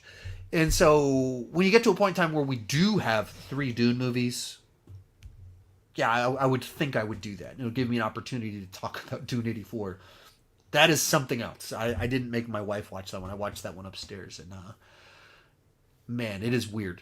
It is a weird thing, especially having watched the Denis Villeneuve one and then to watch the 84 one. Whew! It was interesting. Have you ever considered doing an obstacle course race or mud run, Spartan, Tough Mudder, etc.? Yeah. A few times some of my friends, have, Andy, and then Andy's partner in crime, a guy named Michael Wood, who actually officiated wedding, there was some discussion about it, and Michael Wood, he's done several, and there was talk about, for whatever reason I didn't join in, for whatever reason it didn't happen. I would do something like that. I enjoy having a target, a goal in front of me to work towards, to participate in something. And so I normally like to be active and like to do wacky things. And I like to have experiences to be able to, especially if I can document it, that I can just be like, I did that. I like to be able to say that. So I would totally do that. Some people joined in with me. Why don't you do more reviews on movies that came out before your channel started? I mean, it's they don't normally do well. I mean, that's the thing, is like, I've done them, and I pay attention to whether you guys are interested in them. Here's the deal. Everybody wants me to review some old retro film. Everybody wants me to do that. But everybody wants me to review a different movie. And so then I cover stuff that's exciting to me that I'm watching, and then you guys don't click on it. You're not interested in it. Unless it's Spider-Man. The Spider-Man reviews are doing great because it's Spider-Man. Because my channel has grown talking about comic book stuff. You guys... Spider-Man has a very broad appeal amongst my subscribers. So those are doing well. But like when I did the Predator movies, Terminator movies, Rambo movies, stuff that I love, it only did okay. And so, I paid attention to that and don't do as much of that. I started my second channel somewhat so I can potentially do more things like that. But it's just... my audience did not subscribe because of a shared love for Tommy Boy, or it's a tragedy. It's true, or Commando, or Van Damme movies. They subscribed because I ranked the Marvel villains. They subscribed because I talked about the Star Wars movies. They subscribed because I talked about the Halloween movies. Somewhere over there. That I'm the ranking guy that talks about big franchises. I'm not the guy that does kind of reviews and stuff. And maybe that's on me that I haven't done more to build out that side of my audience and be more of the deeper analytical guy. I do get pretty good feedback on some of my more analytical 30-minute reviews of older things where I have the backstory. I do get good feedback on that. Other problem, I don't like editing them. Like my Spider-Man video, I didn't like editing that. Different videos, how I have to edit them and stuff. I enjoy talking about them and writing them more than editing them. And that's maybe something I need to change so I can make better content for the future, that I need to get an editor to help me with some of that. That's very actively on my mind. It has been for actually over a year now. And I've failed to experiment with. That's on me. Like I've had multiple editors reach out to me and I've been like, I am interested. And I haven't done any tests with it. That's on me. But that's a little bit why. There's a few different things kind of going on there. And on my mind, I might do a review of Ghostbusters next week. And if it does well, you get more of those. But if you guys don't watch my Ghostbusters review, then they won't. What do we got? Why do you think The Flash has regressed drastically over the years, and do you think anything can save it? Because they do 22 episode seasons, and you just burn through plot lines when you do that. And when you're trying to do 22 episode seasons while having so many characters, you burn through all your best plot lines and you write yourself into corners to where it's just tough to get back to what people enjoyed, because you've gone so far down a path that there's no good options. And I think that's what they've done. That part of the dynamic that made the early show fun, where he had a normal life and then he had a superhero life, and he was the superhero. It wasn't a million superheroes. They just went so far down a path. I don't think they can save it. Like, there can be good episodes, there can be good moments, there can be good things, but I don't think you'll get back remotely to what the heyday and what people love about the show, or loved about the show.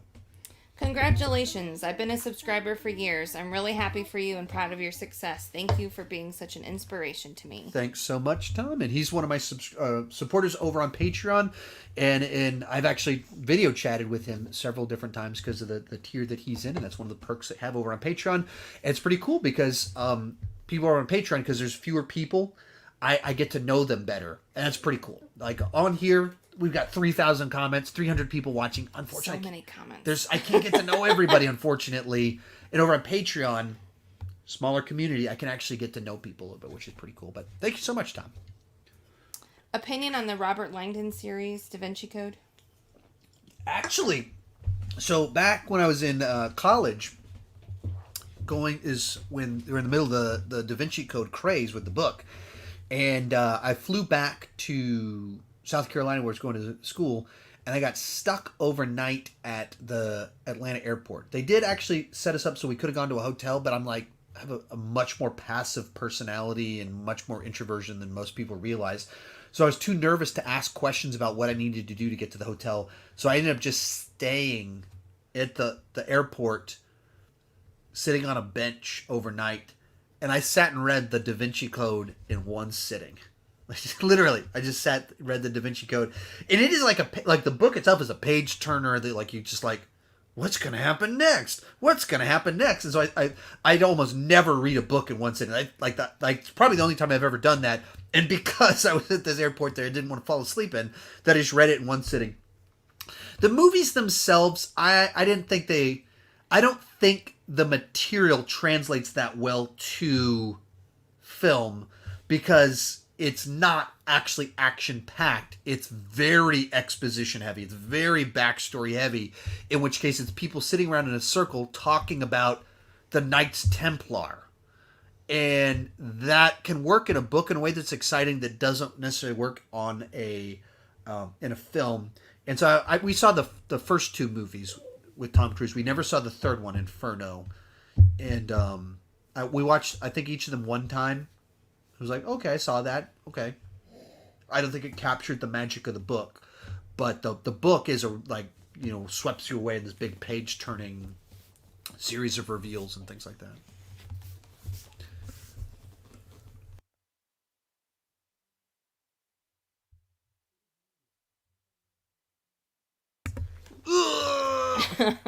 When She-Hulk... You could have said that. She didn't say anything. Sorry. It was actually like... So she's like, I gotta mute this before I say it. It's what? Like, is someone like saying naughty things? And I can't even read. Like, I can't even moderate because I can't... Okay. All right, I'm an hour behind on answers. So, which I am always way far behind because I talk too long. Changing that up. Let's do this. Sorry. All right. When She-Hulk comes out, I highly recommend you check out the film Stronger from 2017. Tatiana... That's the girl that's playing She-Hulk. Steals the show, and Jake Gyllenhaal is great. So I haven't seen it. I believe you sent it to me in my fan mail. It's actually, I think, right here in this stack because I haven't put it on my shelf yet. I'll see what I can do. Next. I did unmute it, right? Yes, Okay, we are. I'm not muted. Cool. Hey, Scorigliace. Woo! Congrats, buddy. Keep on killing it. Also, hi, Jennifer. Hi, Cody. And I'm sure many of you know Cody, follow his channel, or aware of him from my channel. He's literally one of my oldest YouTube buddies. He started like 6 weeks after me, and we met each other very early on over the movie Bloodfather, a Mel Gibson revenge thriller. And we've been good buddies ever since. And he went full time actually about 6 weeks ago, and he had a great month. And so if you be sure to head over and check out his channel. I actually was on there talking Chucky just a couple days ago, but he's a good friend, great YouTuber, and been a great supporter of the channel too. Can you please quickly rank The Walking Dead, Breaking Bad, Arrow? Okay, so Walking Dead, I've only seen the first 2 seasons. I was an original adopter. I watched it when it first debuted, was in love with it, and then I was also one of the first batch of people that just kind of got a little bit bored with it. Some of it, we had kids. She doesn't watch zombie stuff anyway, so I was watching it by myself. So I just found that status update from the first day I walked in when he was watching The Walking Dead, and apparently I burst into tears. Like... So when that's going on, your pregnant wife, your wife with the new baby is like crying every time she sees you watching the show. You don't watch it. So I have to put it in last because I've only seen 2 seasons of it. Then in the middle, we got Arrow. I loved the first 2 seasons. I thought it lost its way, like most of the Arrowverse shows. And Breaking Bad is one of the greatest shows of all time that never dipped in quality. And arguably, every season got better. I don't think in my ranking, I think it's a little bit different from that. But basically, the arc of the show just kept getting better and better and better. Congrats on 200,000. Do you think the MCU is starting to decline in quality? I feel the formula is getting extremely stale now and my excitement is low. Have you seen Eternals? Eternals does break the formula. Maybe it's not a good thing. It's tough to say because they're in a rebuilding, experimenting phase. It was easy to get excited with what they were moving towards in Phase 3 because it was Thanos. And they spent all this time and they built up all their A-listers so you knew what it was working towards. And now we're in rebuilding phase. We're in experimenting phase, doing a bunch of different experiments. Some of them are working, some of them aren't. But we're establishing a new foundation to do our next big event. And naturally, that's not quite as exciting. It's exciting in a different way because there is new and different stuff happening. I think they are breaking the formula with a lot of what they're doing. Maybe it's not working for you. Maybe the quality's lower. And I think that's a fair point. I don't think anything this year for me is like top tier MCU. We've gotten a ton of MCU this year. I don't think any of it's top tier for me. And so in that sense, I agree with you. In another sense, I don't have as cynical as a take, but I think there's reason to have some red flags of like, okay, where's some of this stuff going? Are they trying too many things? Are they cranking out too much content? I think those are valid questions and valid concerns. And we'll see what happens next year. Are you ever doing any kind of film making or writing? I would be totally open to it if someone wanted to hire me to do it. I am motivated by, if I spend a day making a video, it's on the internet getting views. I'm motivated by that, like, I created it and someone sees it. Like, that drives me to be able to create more. And I would be interested in writing a movie or something like that, but if I'm just doing it I've got a great idea for a movie, I'm going to sit down and write it. I spend 6 months writing a script, and the only person that's going to read it is my wife. That's demotivating to me. But it's very difficult to... As awesome as she is. As awesome as she is, I don't want to write a script just for her. That's what stops me from really diving into it. Like, I've thought, wouldn't it be... if I did something fun, like, I've thought about, like, what if I just drove out to Georgia where Cody Leach lives and, like, spend a weekend and, like, the two of us hammer out like a slasher script or a survival script. I think that would be fun if it was contained. Like, let's just hammer it out. That'd be fun. But the idea of like 6 months working on something that no one's probably going to see, that's demotivating for me. That's what stops me. So if someone was interested in my writing, was interested in funding something, I could easily get excited about that and make it happen. Yeah. The baby has fallen asleep in my wife's lap. She's taking a nap at 6:30. We're in trouble. When are you going to rank all MCU heroes villains by strength? Been a fan since 80,000 subs. Congrats. I mean, I don't think I would ever do that because I don't think that type of ranking isn't what interests me. It's hard to quantify. Yeah, that's the issue of like, how do you quantify which person's stronger? And especially because I'm the movie guy, I'm not the comic book guy, and the comics have maybe more information you can pull from to like, here's why this is that person's stronger than that. But like, right off the bat, my hero and villains have like, right now they're over 45 characters each. Let's say I trimmed that back, like only the most important. So it's only 30 people. Trying to figure out how to quantify who's on top, like that's not really my thing. I'm interested in kind of character arcs and stories and characterization. That's kind of my sweet spot. And so ranking them by strength and power, I've just never been that person. Like people have mentioned it to me, and I imagine I could do a video like that. It would do well, but I don't want to do a video where I just feel like I'm saying crap. And that's what people are like, would you rank the Spider-Man costumes?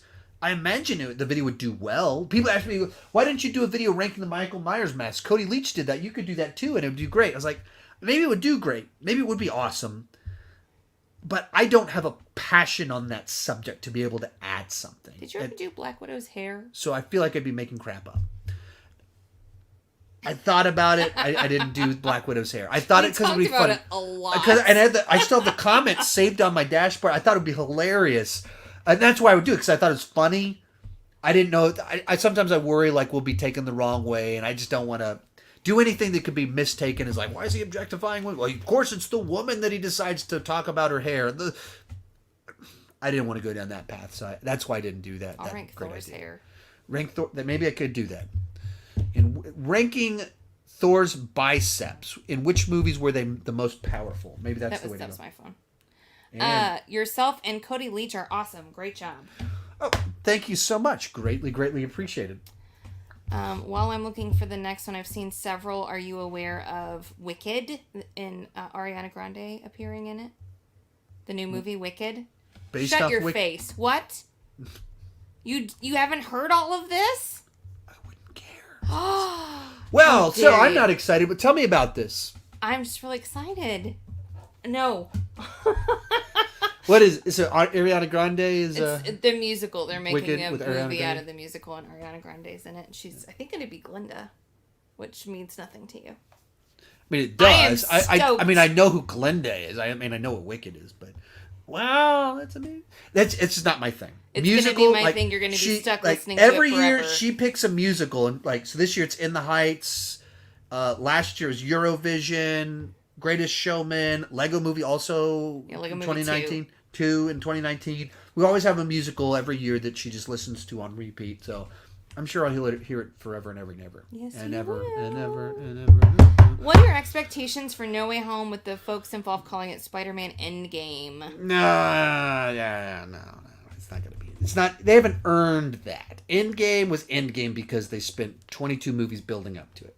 They didn't do that here. This is going to be. We actually had a question about this earlier, and I got the right language for it. And this isn't deep or creative or anything like that. This is going to be, in my mind, the MCU Taco Bell movie. My wife convinced me I should apply the phrase I use all the time for movies to the MCU. It's going to be an MCU Taco Bell movie. The plot that they actually set up in the trailer, Peter Parker can't shut up while Doctor Strange is holding his coffee mug and doing his spell, and so he messes it up. That's not the most compelling of plot lines.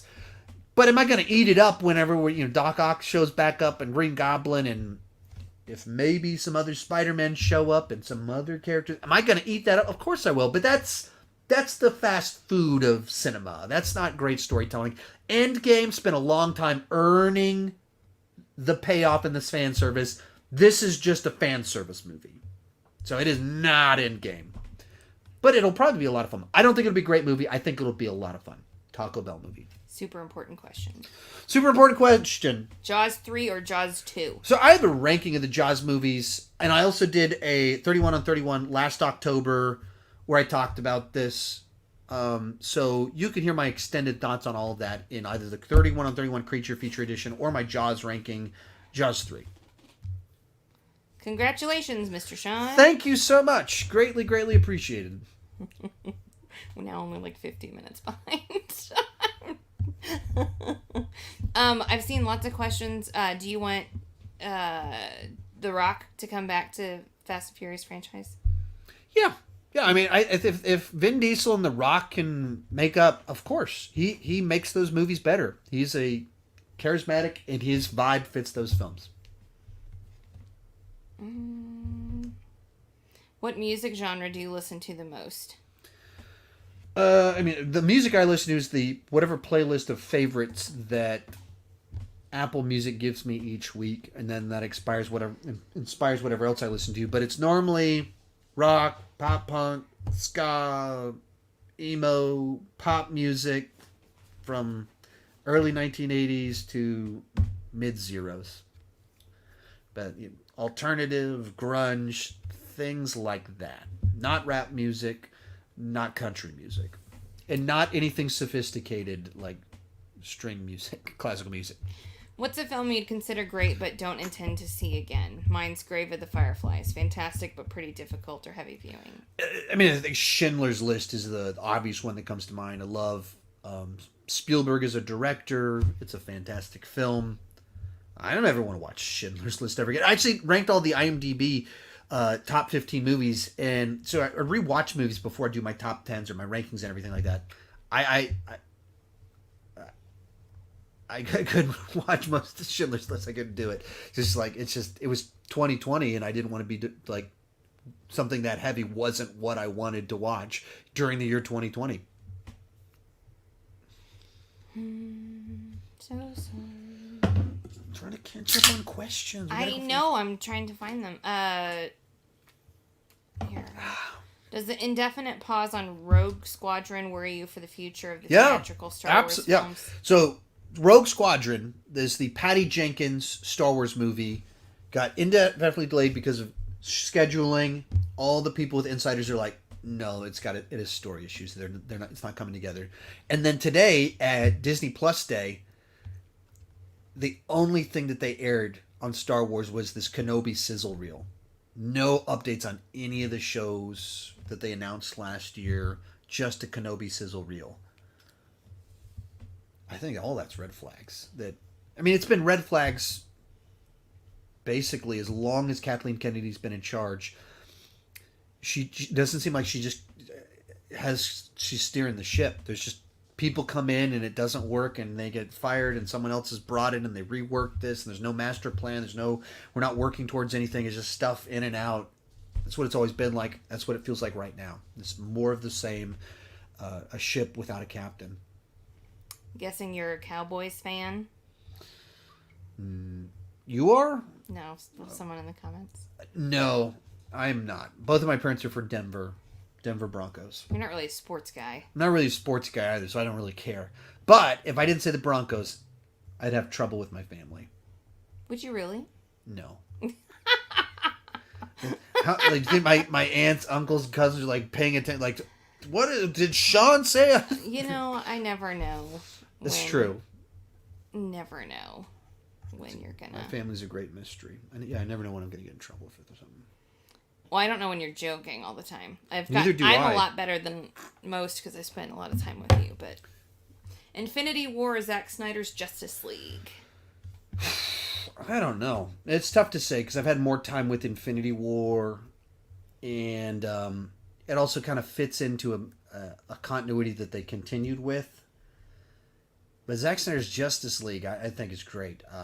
I saw it a couple times when they first dropped it, and then a month ago, my buddy Rudy rented out a theater and showed it on the big screen. And so I saw it in a theater. That was really cool. And just watching one sitting in a theater, I think it's a great superhero film. So I don't know. I don't have a definitive answer for you. I think I need more time to decide that. But, they're great. When do you think Loki Season 2 will come out? I don't know. I haven't heard anything about them writing it. I don't think they have a showrunner. I think the showrunner left. So 2023. Oh, they've announced a bazillion shows. And, even like Miss Marvel, it's already shot. It's coming in summer. And so you just play that out of like all these shows that they have that don't even have a release date, but they have a creative team for it. Late 2023, maybe 2024. Like, I don't know. They've announced so many shows, it's tough to say. What size are the videos, or the posters behind you? They are 13 by 19. These are 13 by 19. The framed ones, a lot of the ones on the inside are 11 by 17. That's where if there's like a black edge around it and they're in a frame, it's 11 by 17. Pitch meetings or honest trailers? Pitch meetings. I don't watch honest trailers. I haven't watched honest trailers in years. We watch almost every pitch meeting, and I think it still has its wit and its sharpness. So I think Ryan George is really. Actually, someone asked earlier who's our favorite YouTubers. We watch almost everything Ryan George does, unless we go, ooh, that one was probably not appropriate for our kids, but they love like his videos on like how did they name tools and stuff like that. My kids watch those over and over and over again, but he's just a really funny guy, and so I've seen almost every single pitch meeting, almost every single one, with a couple of exceptions because I haven't seen the property and I don't want it spoiled for me. Have you seen Ted Lasso, and if so, who is your fave? We have. We started in mid-August. I'd heard enough things about it. We're like, let's throw this on. People say it's really good, and we binged like through the whole thing in like 2 days. And it is as good as everyone says. It is. The first season of that show it's one of the best seasons of television ever done. Of just such an uplifting character brought into this scenario. And written to play against every trope of what you're expecting to have happen in these different moments. And with there's betrayals and people being stabbed in the back, and it just finds such a way to turn everything into this uplifting direction that feels earned and makes sense. So when you start at the top, it's tough to have a second season that's as good. So the second season isn't as good, but it's still very good. You would say Mr. Kent? I would. I'd probably go with Mr. Lasso because I'm an uplifting person and don't like Absolutely crass you bullies. are. That's the difference between the two of us. He's not a bully. But he says potty words that my mother doesn't allow me to say. So this is like he posted the second part of his question. So when do you think Loki season 2 will come out? And did you know that George Lucas lives in my town? For me to know that would require me to have information about you that's a little bit... Is that Super Chat saying what I think it says? Yes, right? it does. Holy guacamole! That was the face I made earlier. That was the okie dokie. Woo! Lego Bless, thank you so much. I don't know what city you live in, so it would be difficult for me to know that that information about you. But wow. Thank you so much for that incredibly generous super chat. Hopefully it wasn't an error. Hopefully it wasn't an error, and hopefully I gave you an answer as to Loki that I think it's going to be at least a year and a half from now before we get season 2. Hi, Sean. Greetings from Bolivia. Congratulations with the 200,000. I follow you since 30,000. When will the Sean Chandler podcast return? I miss those. Yeah, so hopefully soon. Hopefully. Basically, at the end of last year, things were just... There wasn't enough stuff coming out, and every week it was like, and this is delayed. And it just bummed me out too much, and so I pulled the plug on it. And then this year, life just got really stressful with COVID in our house. Texas had some really bad weather that kind of shook us and rocked us a little bit. Stuff's been coming out. And so just for various reasons, I just couldn't bring it back. Things are leveling out and stuff's coming out. So I might even, actually, got a text from Griffin right there. I might even reach out to him and see like, hey man, let's try and bring this thing back in the next couple weeks, something like that. But it won't be weekly, I don't think, but maybe a couple times per month. Hopefully soon. Maybe I'll say like, hey Griffin, let's aim for January. I don't want to commit to something, but like that is very much on my mind. Maybe January. How long have you been married? Would be 15 years, December 23rd next month. So I turned 40 in 2 weeks. And so I'm going to do my top 40 favorite movies for my 40th birthday. And then for our 15th anniversary, we're going to do the secret wife's going to be on camera. And she's going to rank like my top 15 favorite movies. But 15 years in next month. Ever watched Doctor Who?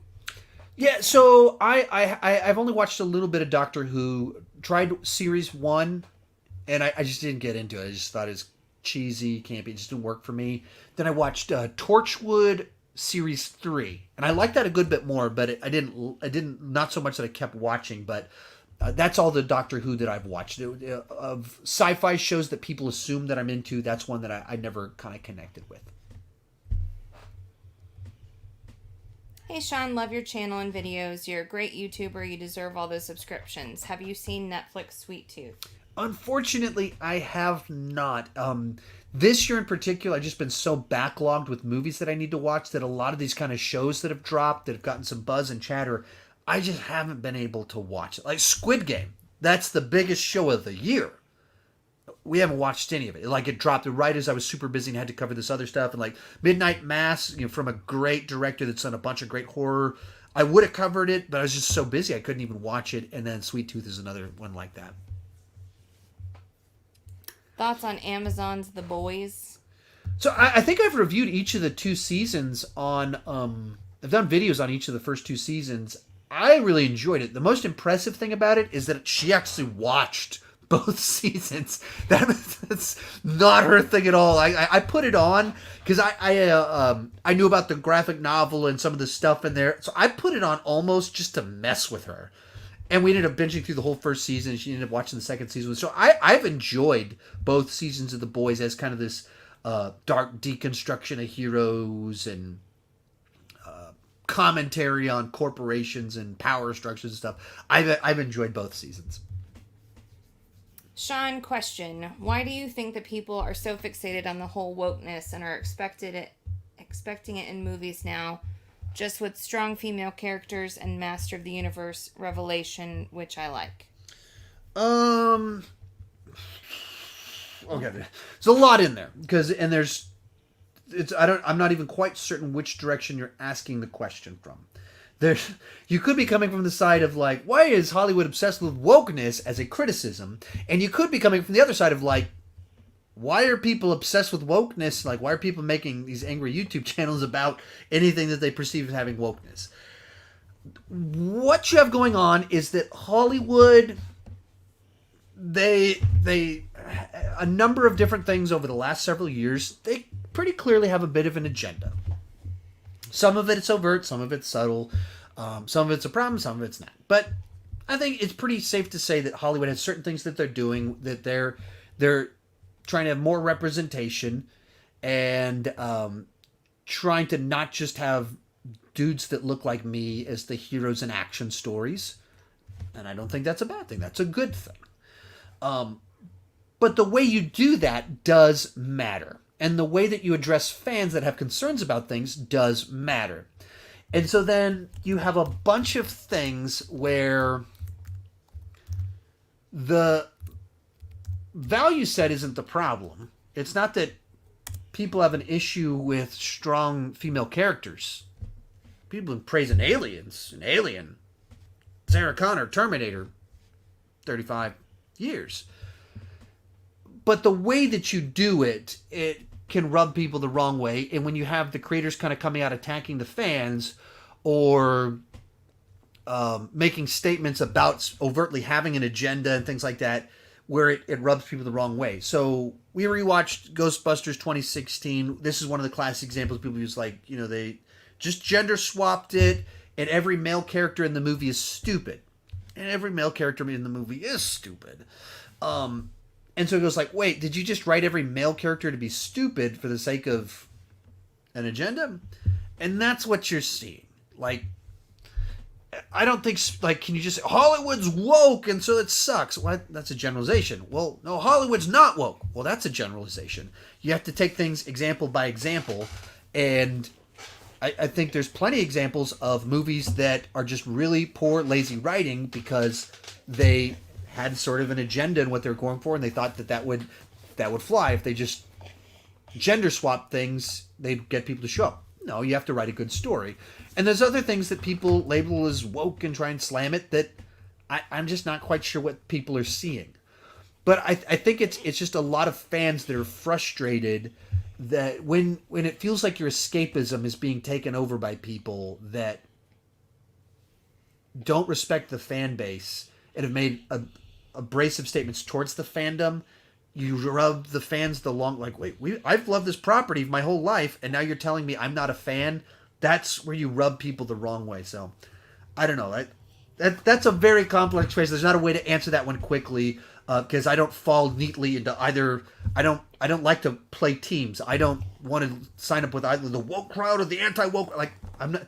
Let's step back and try to have a reasonable conversation about what is and wasn't working. Why is this people being offended? Let's talk to each other. Let's understand each other, not throw insults at each other. That's where I come from on this stuff. And that's unfortunately not where most people land with this conversation. It's people that only want to throw insults and they want to assume the worst to the other side. They want to lump everything into a big bucket.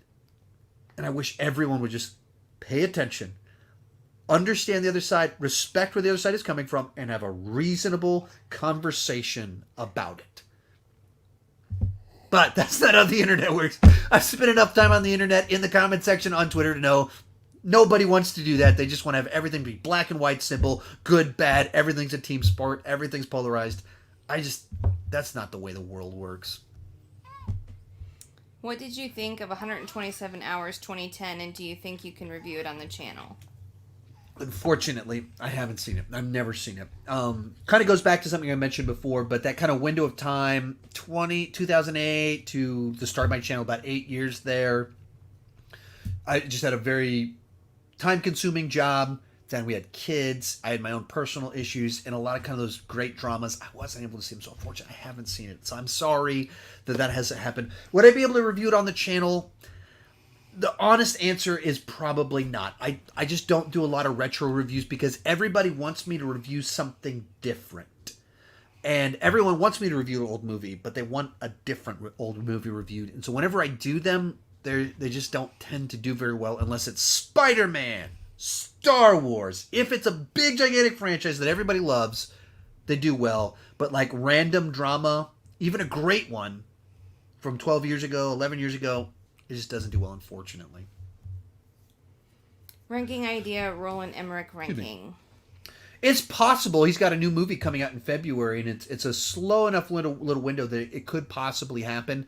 I certainly think about things like that, and I kind of weigh the interest level, and I think in that director versus my audience, the interest level in the new release, and do I have time to watch all the movies before the new release, and am I interested in rewatching them? Like, I factor all of that in. And Roland Emmerich movies, I like to watch him blow up the world. The guy that I do my podcast with, Griffin, he doesn't like Roland Emmerich at all. But I do. I like to watch him destroy the world. So it's in the realm of possibility, even within the next few months.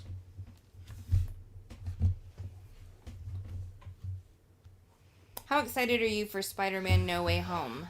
Ooh, the big question everyone talks about. My answer, I think it's going to be an MCU Taco Bell movie. I don't tend to call MCU movies Taco Bell movies, but I think it's going to be cinematic fast food. The story set up with Doctor Strange doesn't look like a great story, but it looks like it'll be a fun movie. Of course, I'm going to go crazy when Doc Ock and Green Goblin show up, but I think it's going to be it's dessert more so than a great cooked meal. It's just a lot of sugar, which you like. I do like sugar. Yeah. Have you reviewed documentaries? Any favorites?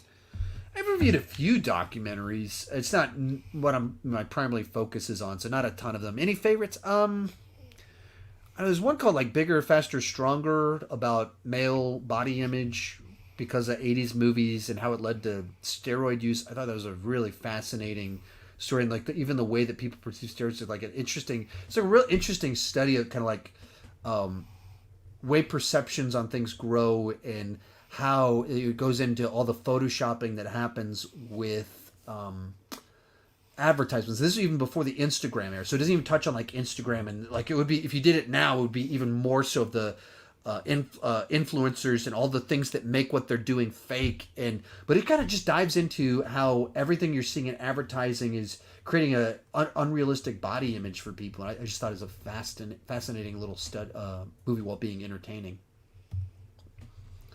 When Disney puts out their new Percy Jackson TV show on Disney Plus in the future, do you plan on covering the show?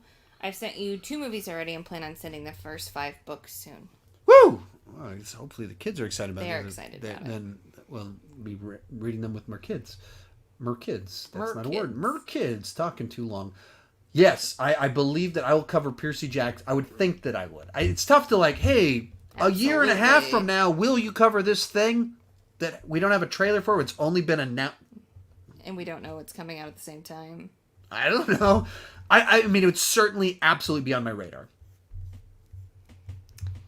Do you think a lot of CW shows regress with later seasons? I think all of them do. I don't think there's an example. I don't think there's a counterexample to it.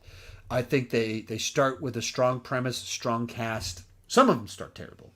But the good ones start with a strong cast, strong premise, and they just burn through all of their great plot lines in about 2 seasons.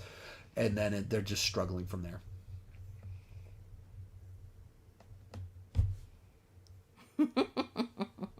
Sorry, some of these are duplicates. I'm trying to find some that we haven't asked.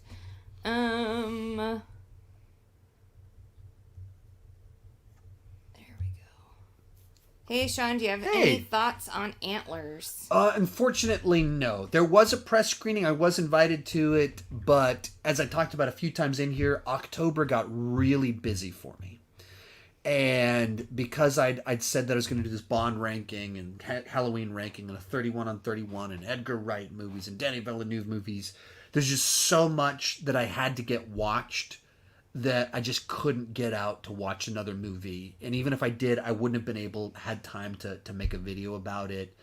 And so I just kind of at some point in time had to like throw in the towel and say, I can't do everything. And Antlers was one of those things that I had to miss because of that.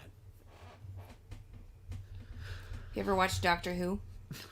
I mean, we just answered that one.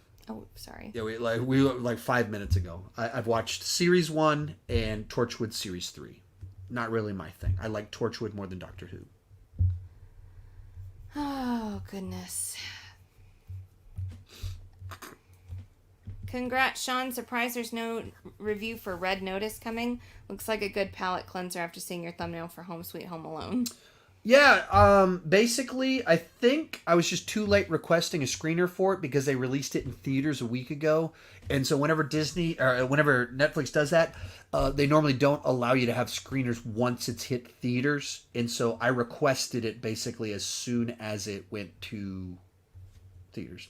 I didn't get it. So my example to be able to watch it would be today. And with Disney Plus Day, I thought it was going to be a bigger deal than it was. And then I don't think it'll do as well as my Home Alone ranking. I don't think it'll do as well as my excited for what Marvel Disney Plus shows ranked by excitement. And so it wasn't a top priority. So if we watch it tonight or watch it tomorrow, I'll probably cover it on my second channel, Sean Chandler Talks, or Sean Chandler Plus, in the next few days. Is there any movie franchise you refuse to see? 50 Shades of Grey, Human Centipede. Those are there's probably others out there too, but right off the top, what are some ones that had some chatter over the last decade? It's not going to be like, it's going to be something that there's actual, like, the concept of, like, I don't know, 50 Shades, like, this is smutty and has, like, really bad ideas inside of it that are, like, very, in light of the last 5 years of cultural conversations, can't believe they actually still made blockbusters out of these. And then Human Centipede, I don't need to tell you why I don't want to watch that. Alien or Predator, also congrats on 200,000. Okay. If we're talking about the movie Alien versus Predator, I'm going with Predator. If we're talking about Aliens versus Predator, I'm going with Aliens, I think is what my answer would be on that one. If you're talking about which one wins in a fight, Predator wins in a fight, and thank you so much. Sorry, someone said I missed a super chat, but we got it. We just were late. No. Thoughts? So do apologize that we are running, but like there's 3,500 comments coming in. We're way backed up on even super chats. So we're trying to answer not just super chats. It's just tough.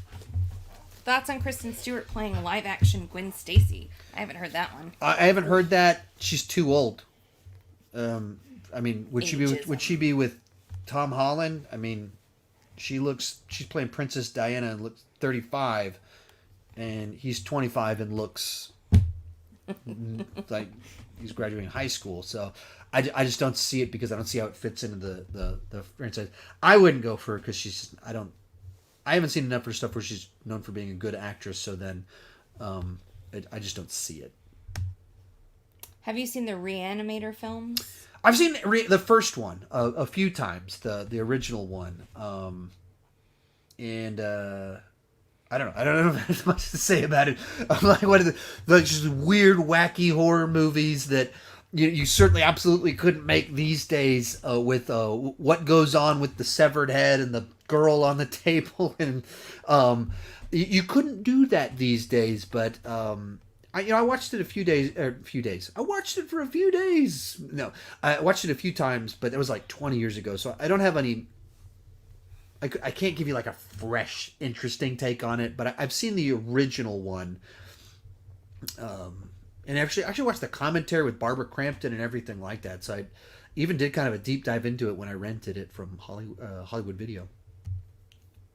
Favorite Spider-Man villain?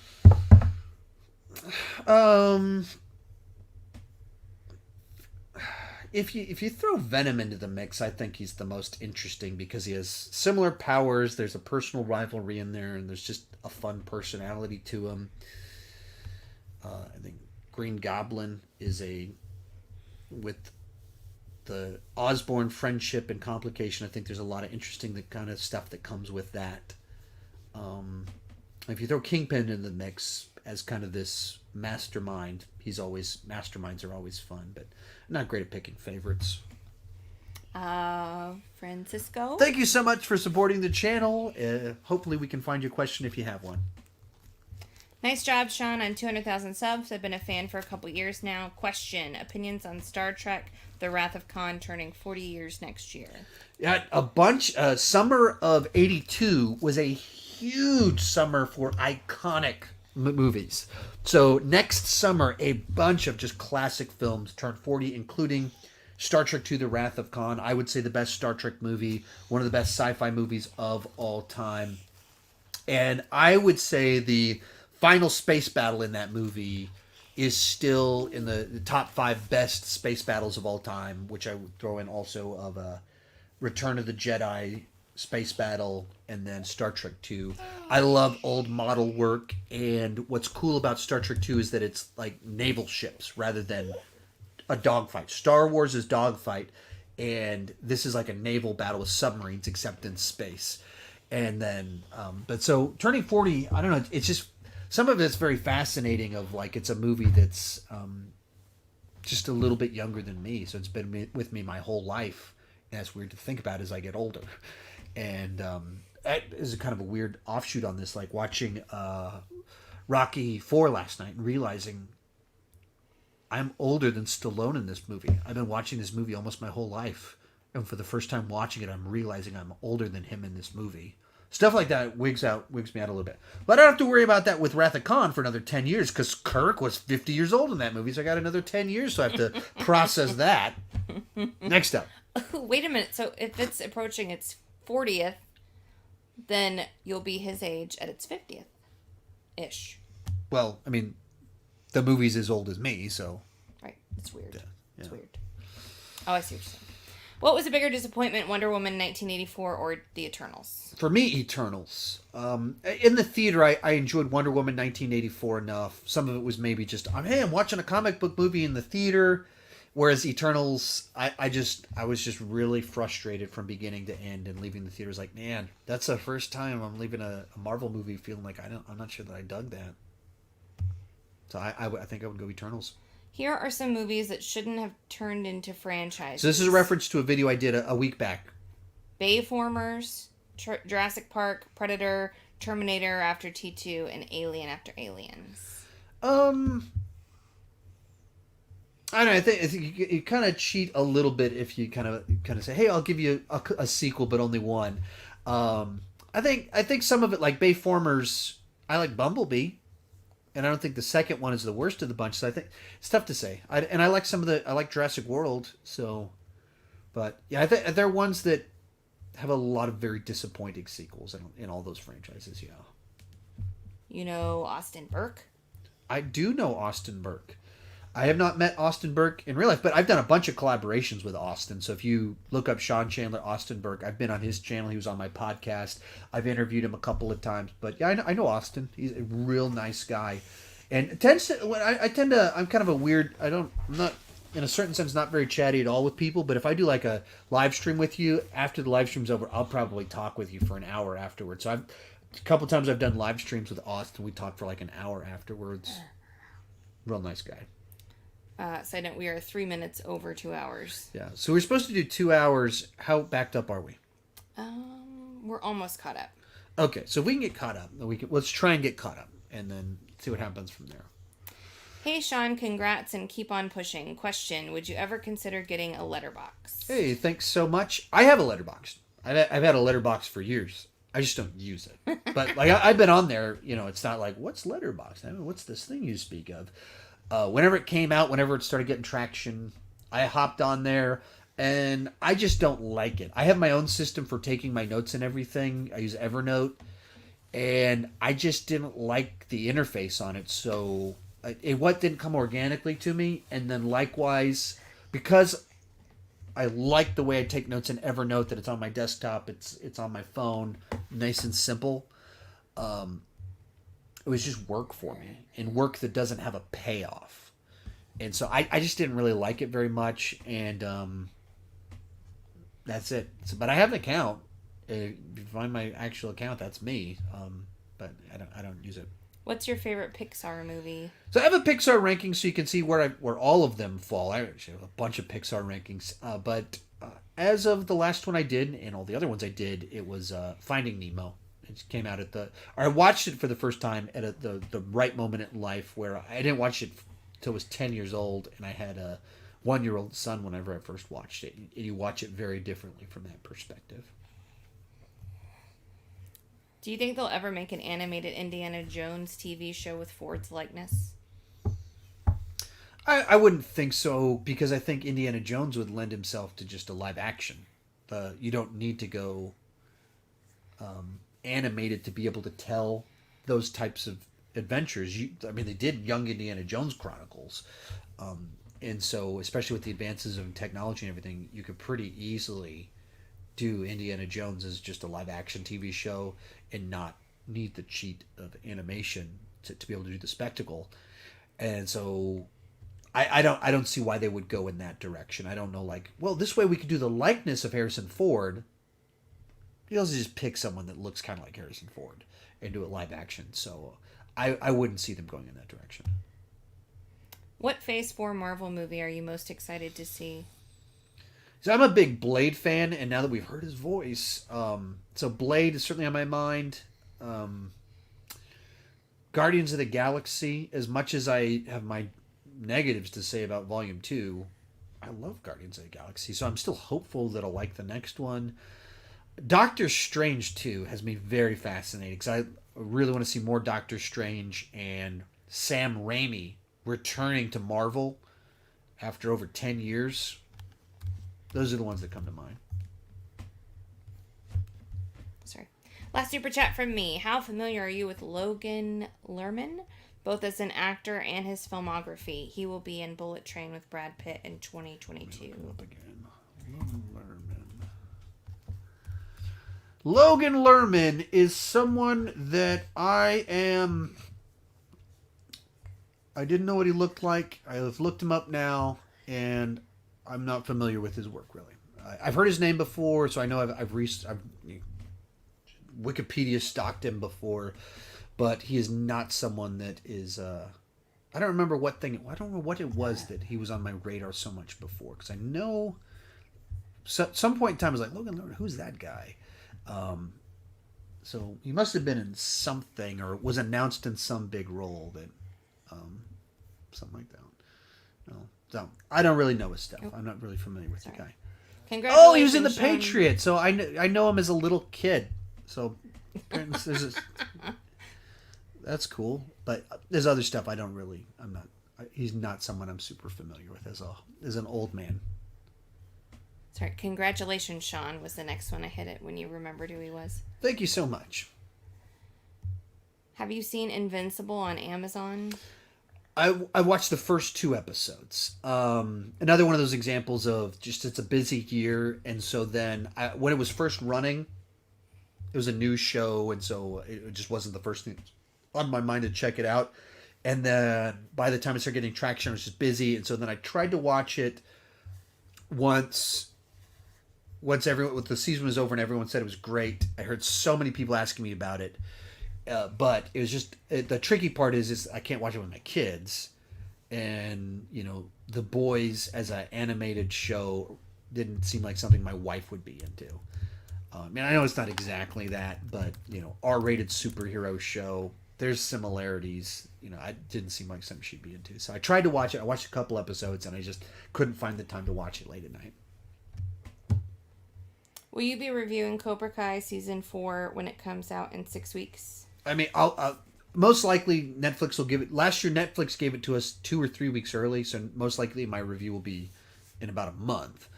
So it'll be before it comes out. But of course, I'll review it spoiler free if I watch it beforehand. Do a spoiler review, character ranking, and some other stuff. I'll do the full suite of rankings. I don't even know what ones I might add into the mix, but I enjoy the show, and it's a big hit show, so that means Ranking Palooza.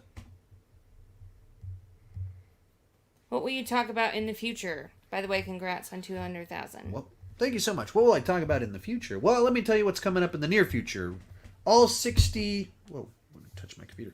All 60 Disney animated movies ranked. Ghostbusters movies ranked. Monday Encanto movie review. Hopefully the Resident Evil movies ranked at the end of the month. My top 40 movies of all time. And then next month, it's just crazy with all the new stuff coming out. So there's some stuff coming in the near future. What are your new thoughts about the new Peter Parker face in Spider-Man PS4? I don't like it. I don't think it's an upgrade at all. Like, they got a new actor when they did the remaster for PlayStation 5 and for Miles Morales, I guess what it was. So you got a new actor, and he just looks a lot younger, and it didn't fit. I thought it was a very weird choice. So I didn't like it at all. Yeah. Every time I see the pictures of them side by side, like, why did you make this change? Have you watched Buffy the Vampire Slayer? Yeah, I didn't watch it during its original run. I watched it like right as it stopped airing, and then got huge into Buffy the Vampire Slayer and Angel. And actually, parts of Angel I liked even more so than Buffy the Vampire Slayer, but Buffy was more rewatchable. But yeah, and then we've watched it together, and she's listened to the musical 1,000 times. Did you watch Only Murders in the Building? I think this question is for you. Oh, well, if it's for me, the answer is yes. If the question is for me, no. So she watched it. I came home from the movies, and she's watching this murder mystery thing. What on earth is going on here? What's Steve Martin doing here? So she watched it. Did you like it? I did. Would I like it again? Would I like it? I think so. Yeah. I don't know that you'll be like target audience, but I think you'll enjoy it. There you have it. Chances of a podcast in January discussing Morbius. So, didn't you say you were asking your last? Yes, you did. Thank you. I don't have a problem with you coming back for another one. I'll call it over 50% that the podcast happens in January. I'd say over 50% that it comes back in January. Specifically discussing Morbius, that's too specific, so I'll call it under 50%. But will the podcast come back in January? Possibly, but like I don't like. Ooh, what if I did a Morbius podcast? I don't think about it in that way. But over 50%, we come back in January. Are you going to watch The Wheel of Time on Amazon? It's not really on my radar. It's not off my radar, but it's not on my radar. So they're actually showing the first 2-3 episodes at a theater Monday night, which is the same day as the Ghostbusters press screening. If I didn't have to choose, I potentially, to see it on a screen, big screen, I might have gone to it, but because I'm not going to miss Ghostbusters to check it out. So it's not that much on my radar. Like, maybe if she's into it or something, if maybe it can find its way to my radar, but not really. I think I have the book in my queue, but I haven't read it yet. I'll take that as you're super pumped about it. Congratulations, Sean. Much deserved. 300,000. Here we come. Thank you so much for the super chat. Thank you so much for the words of encouragement, and I'm excited with stuff coming out and the Batman next year. Actually next month, the last 2 weeks of this year, it's just like teeing off every day. So 300, here we come. What has been your favorite theater experience this year? Mine was Space Jam 2. This year, I don't know what's a good one this year. Not the second Eternal showing. I don't know. That's tough to say. I'll go Zack Snyder's Justice League. Because no one else saw it in the theater, and my buddy Rudy did a screening for us, and then so I'd met Rudy before in person, but seeing Rudy again and Al, Dark Side Movie Reviews. I'd never met him in person. He flew out for it, and so I got to meet him there. And so just seeing something on the big screen that I wouldn't have otherwise been able to see while hanging out with people that I don't normally get to hang out with, cool stuff. Just overall, how are y'all?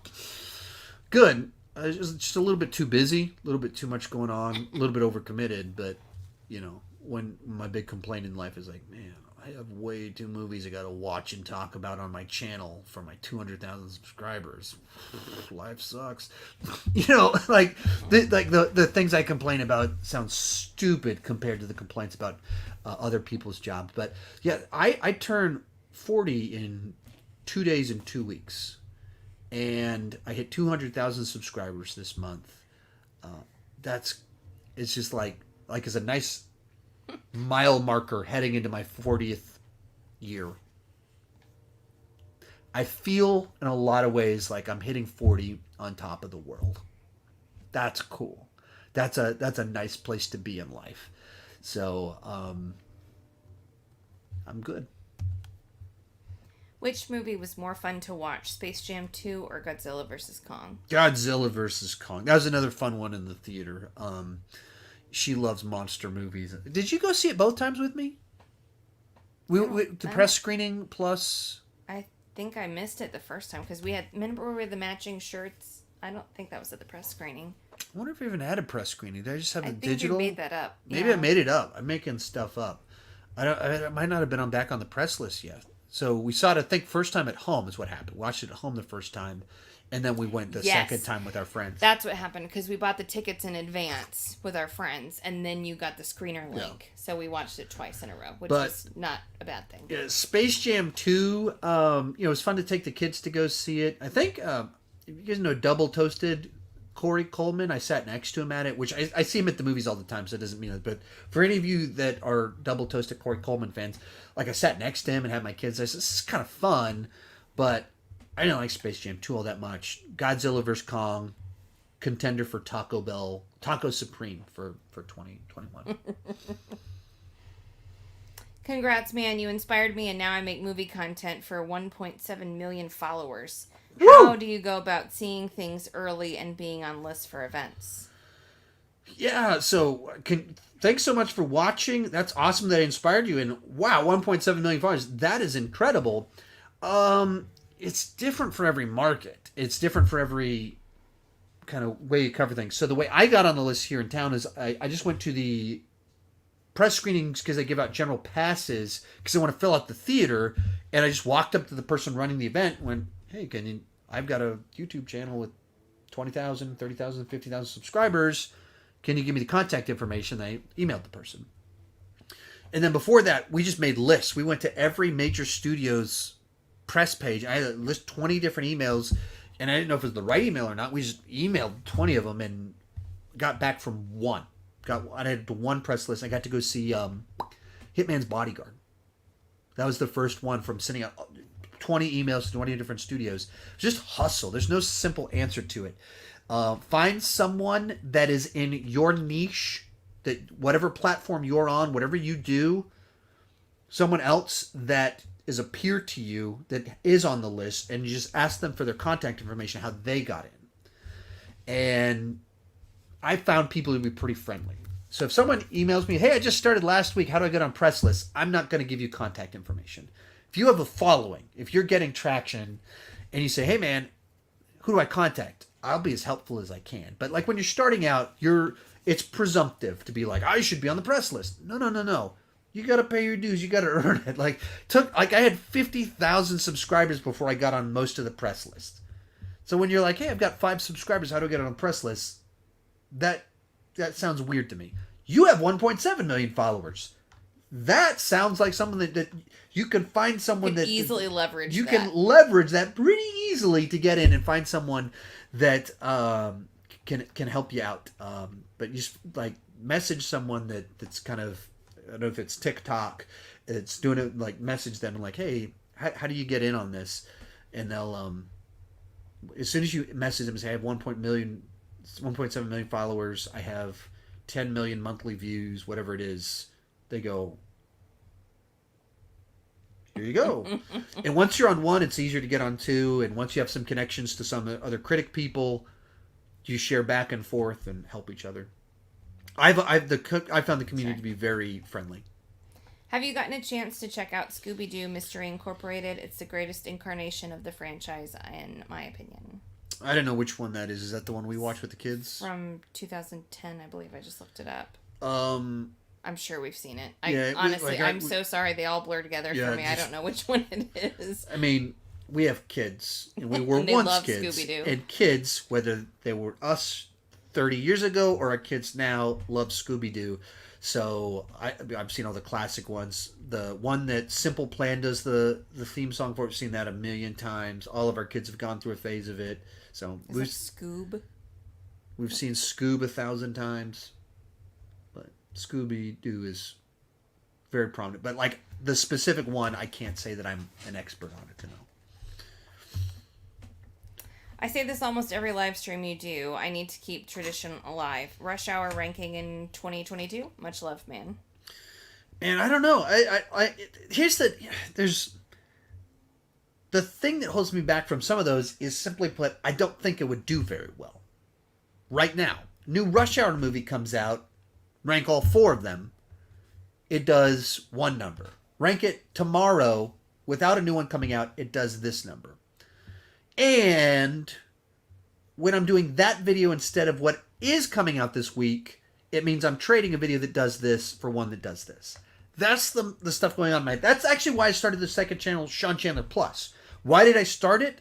So that I can cover more of those things. And you look like some of the stuff I did last month over there with kind of these horror rankings that I did deeper discussions on from what I did on the 31 and 31. That's why I did it, to be able to cover things that there's not a ton of logic in covering it on my main channel, but I want to. So, having the right window where I can sit down and watch them. It's that. Like, I own all of them. I like the movies. Especially if I could get my kids to get into one and watch Jackie Chan, I'd be all on board. It's all of that. 200,000. 2 questions. Jurassic Park franchise versus Jaws franchise. And favorite Mario game. I think Jurassic Park is a significantly better franchise. If you're comparing Jaws to Jurassic Park, I'd probably go Jurassic Park because I just think it's a much more...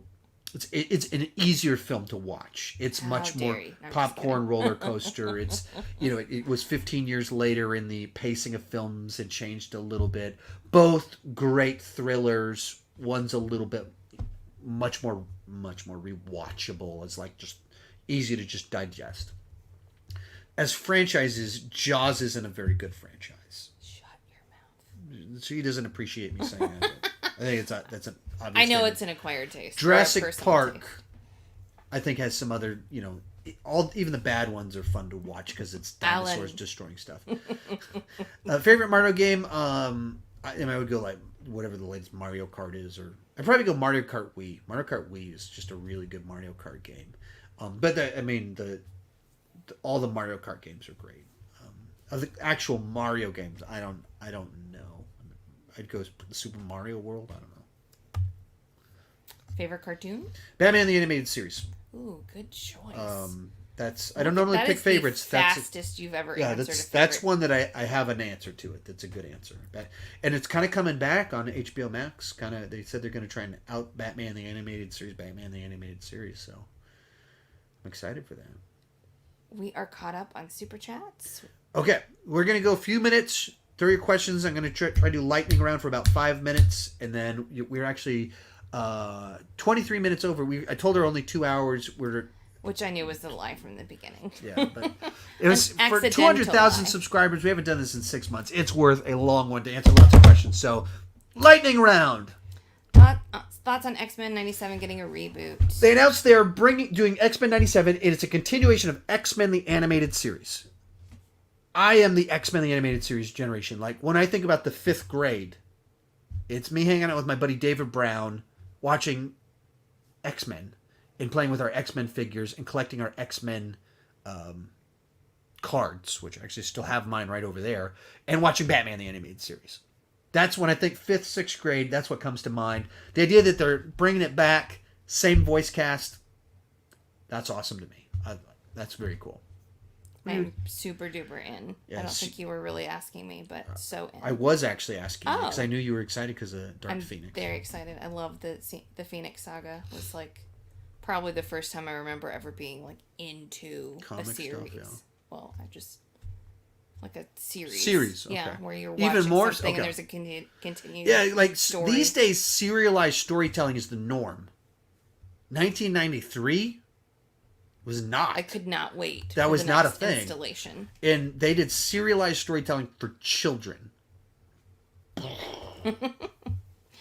If you could cameo in one movie, what movie would you pick? Nobody 2. I want to work with the John Wick stunt guys with Bob Odenkirk beating the crap out of me on a plane or something like that.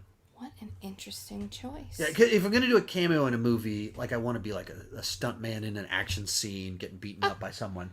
And I think nobody is more interesting than saying John Wick. This is a perfect follow-up. Do you like Better Call Saul? Yeah, we watched it for the first time this year of our, we couple of these shows. I think it was this year. Yeah. We watched it before. We stopped watching it. So during the first season, we watched the first like 4, 5, 6 episodes, but we would actually have cable. So it was in the Pirate Bay, and the police showed up, and she got arrested because I hid the files on her computer, and she got dragged off. I was reading questions. What are you saying right now? I'm making up a story because I'm tired about. Well, stop it. We didn't have cable, so we couldn't. There wasn't. Weren't watching it through legal means. Not that what happened? And so then we didn't keep caught up on it, and then this year happened. There are legal ways to watch it, and the next season's about to come out in the near future. So like, let's watch this. So we watched through it finally, and could not stop. Yeah, we couldn't stop, and it was great timing because nobody came out while we were doing this or right in the same window of time. It was just nice that Bob Odenkirk. Just this very strange career. He was a comedy writer and had little parts for 20 years, and then has a small part on Breaking Bad that turns into his own show. And then when he's 58 years old, does this movie called Nobody. This is great. So good. So, dreams do come true. So that's because Bob Odenkirk can be an action star, maybe I can be an action star in my 50s too. Question for me. What do you think is worse, Jaws 3D or Jaws the Revenge? What's wrong with Jaws 3D? It's evil. Dennis Quaid, Lily Thompson. I don't know that I can even actually answer this question because I'm such a rabid fan. Like, I don't know that I have any sort of objectivity. I guess I'd have to say that Jaws 3D is worse because I felt like it had potential. Like, I really like the story for Jaws 3D, and all of the animation or effects are so incredibly bad. Like, there's nothing to compare it to. I can't even pick anything that is equally as horrible as the special effects on that. Like, I'd love it if Corridor Crew would go back in and fix it. Jaws 3D. It doesn't even have to be 3D. Just make it decent. So I don't think either of them are particularly good. I'm more nostalgic for Jaws 3D and hate that it is so bad. So there's that. If you had to pick one franchise to kill, 1989 Batman or Spider-Man 2002? Batman 89. I don't think it's aged well. I think it's a really important film. Pivotal for me as a human being of like when it came out and when my mom allowed me to watch PG-13 movies. Like huge formative. Again, it's responsible for getting its Batman the Animated Series. So maybe because the trickle down would mean no Batman the Animated Series, maybe I would keep it for that reason. But if we're just talking about the movies disappeared, I still have my Batman the Animated Series. I don't think that any of those 4 films are like top tier DC movies. Batman 89 is structured kind of weird.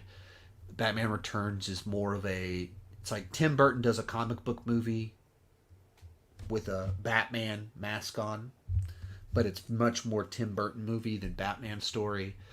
Batman Forever, when Joel Schumacher came in, too many flashy lights. And then Batman and Robin happened. Whereas I think Spider-Man 1 and 2 are top tier Marvel movies, but that are both important and great. Were you ever the guy that brought your crying baby to the movies? We were always very aware of it. Did we take our baby and the baby started crying? Yeah. So you haven't seen Stuber. Right. We took her to go see Stuber. She used to sleep She straight through movies, just completely unconscious. And we're like, cool, let's go see Stuber in the middle of the day.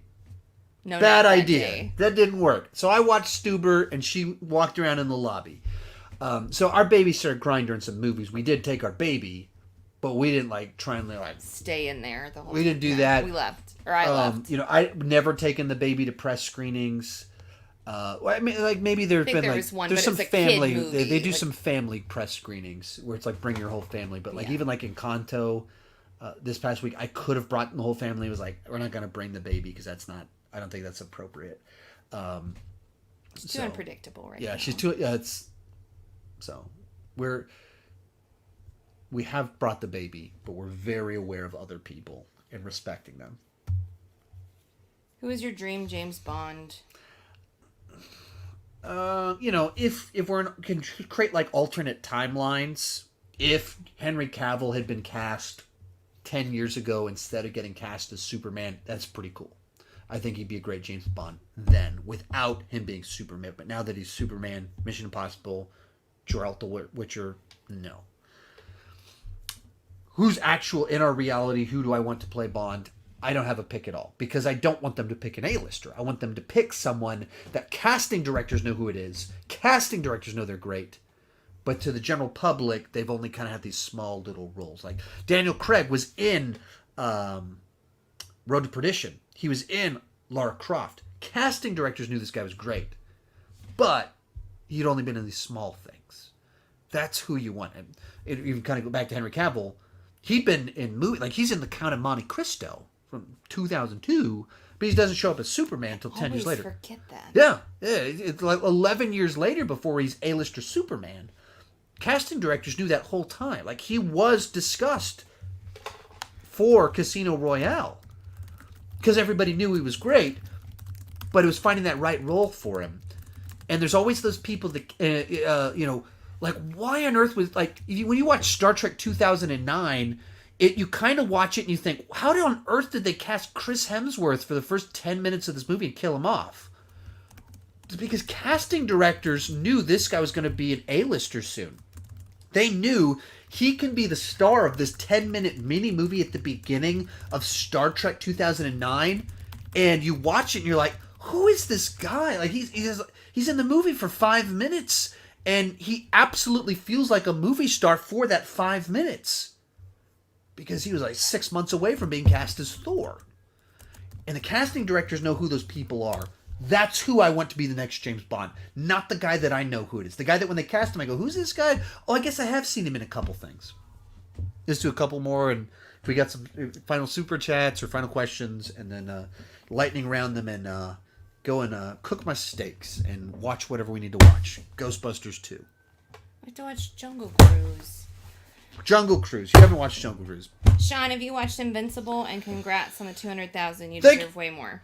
Thank you so much. The Stark Never Died. It sounds like that's a reference to my actual YouTube name on here, which is Kirk Never Died, which is my Twitter handle. That's the actual original name of my channel, was Kirk Never Died. It's the username I created to probably comment on movie talk and stuff like that back in the day.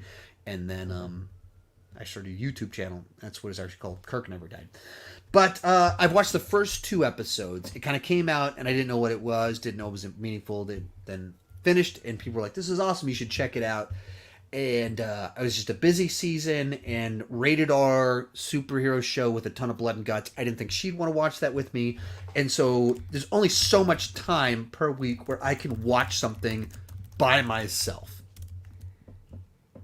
And so I watched 2 episodes, and I just wasn't able to get enough more watched. Oh, my nose. What did you think of the King Shark versus Gorilla Grodd fight in The Flash season 5, and what is your favorite? Honestly, I don't remember it. I don't remember that fight taking place. I don't remember this specific scene. I remember those characters on the show. But I watched it whenever it originally aired, which was a year or 2 ago. and I watch a lot of stuff, and I've watched a ton of stuff since I don't remember the exact sequence. What is my favorite fight from The Flash? I don't have like a thing that comes to mind. Maybe it's because I've been talking for 3.5 hours, 2.5 hours specifically live here that my brain is a bird fried, but I'm not coming up. Some of it is also that the seasons of The Flash that I really liked and connected with that I thought were really good were the early seasons that were like 7 or 8 years ago. Like, so I just don't remember offhand. Sorry, I wish I could give you a better answer. Normally, I don't show questions like this, but why are you such a sexy beast? That's a good question. Yeah, I sleep with a bag of lotion on my head, and learned a little. Once my beard was able to grow out a little bit more, it helped me out a good bit. And then having a midlife crisis and trying to get fit and everything also helps a little bit to fill me out. So yeah, it's that mix. The Myers mask behind you looks like it has skin on its right half because of your red light. It spooked me. I so agree. I noticed that while we were filming, and I was like, does it have skin on it? And then I looked in real life, and it doesn't. But it was unsettling. Yeah, my little lights to give texture. I got it in a nice spot. This is what I want. I want just like a little bit of like glow on my hair, and when I lift up my arms to see just like the outline. That's what they're there for. That mask is terrifying in this lighting. It's not that cool. It's supposed to be terrifying. When are you going to review Squid Game? I haven't seen any of it. I was just swamped for about 2 months with everything I needed to watch for my October ranking, so I didn't watch it. And then now it's a little bit past kind of the charge for it. But there's still stuff I need to watch because I'm doing this ranking of all the Disney movies in 2 weeks, and I want to get all of Dexter watched, and I'm doing Ghostbusters ranked, and then she hasn't seen Jungle Cruise, and so it looks like we're going to watch Jungle Cruise tonight because she loves Emily Blunt and adventure movies and likes The Rock. And I ran your chat when and people were not being Meth Damon nice. is in there too. Oh, is he? Yeah, Meth Damon. Mr. Dunst. Oh my goodness. Have you seen Rocky IV Director's Cut, and do you like it? Yeah, so I'll have a review of it on my second channel, Sean Chandler Plus, with my 20-minute thoughts on it. If you follow me on Twitter or Instagram, you can kind of get a pretty good play-by-play of what I'm watching, when I'm watching it. And so my wife and I went to go see it at the Phantom event last night and posted pictures all across my social media. So follow me on Instagram, follow me on Twitter. You can kind of know some of that stuff. I'll give my full thoughts on this video that I've shot it already. I shot it right before I started this live stream, but I felt that I loved seeing the movie on the big screen. I loved seeing this deleted footage. I thought it worked better when I'm just seeing some extra shots rather than when they reworked it. Because it's not just he adds some scenes in. It's like he re-edits the entire movie. Everything plays a little bit different, and it seems like there's a lot of changes made for change's sake. And some of them work, some of them don't. Some of them add a little bit of punch. Some of them just feel like clunky and awkward. And when there's so many changes for change's sake, it makes for a jarring experience. Question of the night. Are you excited for No Way Home? I feel like this will be the Taco Bell movie of the MCU. Normally, I just think MCU movies are just solid blockbusters. This one feels like the setup with Doctor Strange, and like Peter won't shut up, and so Doctor Strange messes it up, and Doctor Strange has his coffee mug and his sweater. I'm not digging the story. Am I going to lose my mind when Doc Ock shows up? Am I going to lose my mind when maybe some other Spider people show up? Maybe some other Marvel character? Like, am I going to lose my mind when we go multiverse? Yeah, of course I am. But that's like dessert. That's like fast food. That's cooking with butter and sugar and grease. It's not like fine dining. So the story, I don't know about that. Will I lose my mind about the gimmick? Yeah, of course I will. Have you seen the Friends TV show, and what are your thoughts on it? What is it? When did it come out? Yeah, Yeah, I mean, I'm born in 1981. Friends. Everybody watched it. So the guy that one of the guys I go to the movies with all the time, one of my workout partners, one of my friends since the 5th grade, we were in each other's weddings. He, during the first season, basically quoted the entire plot of the episode where Chandler gets stuck in the whatever he gets stuck in with a model.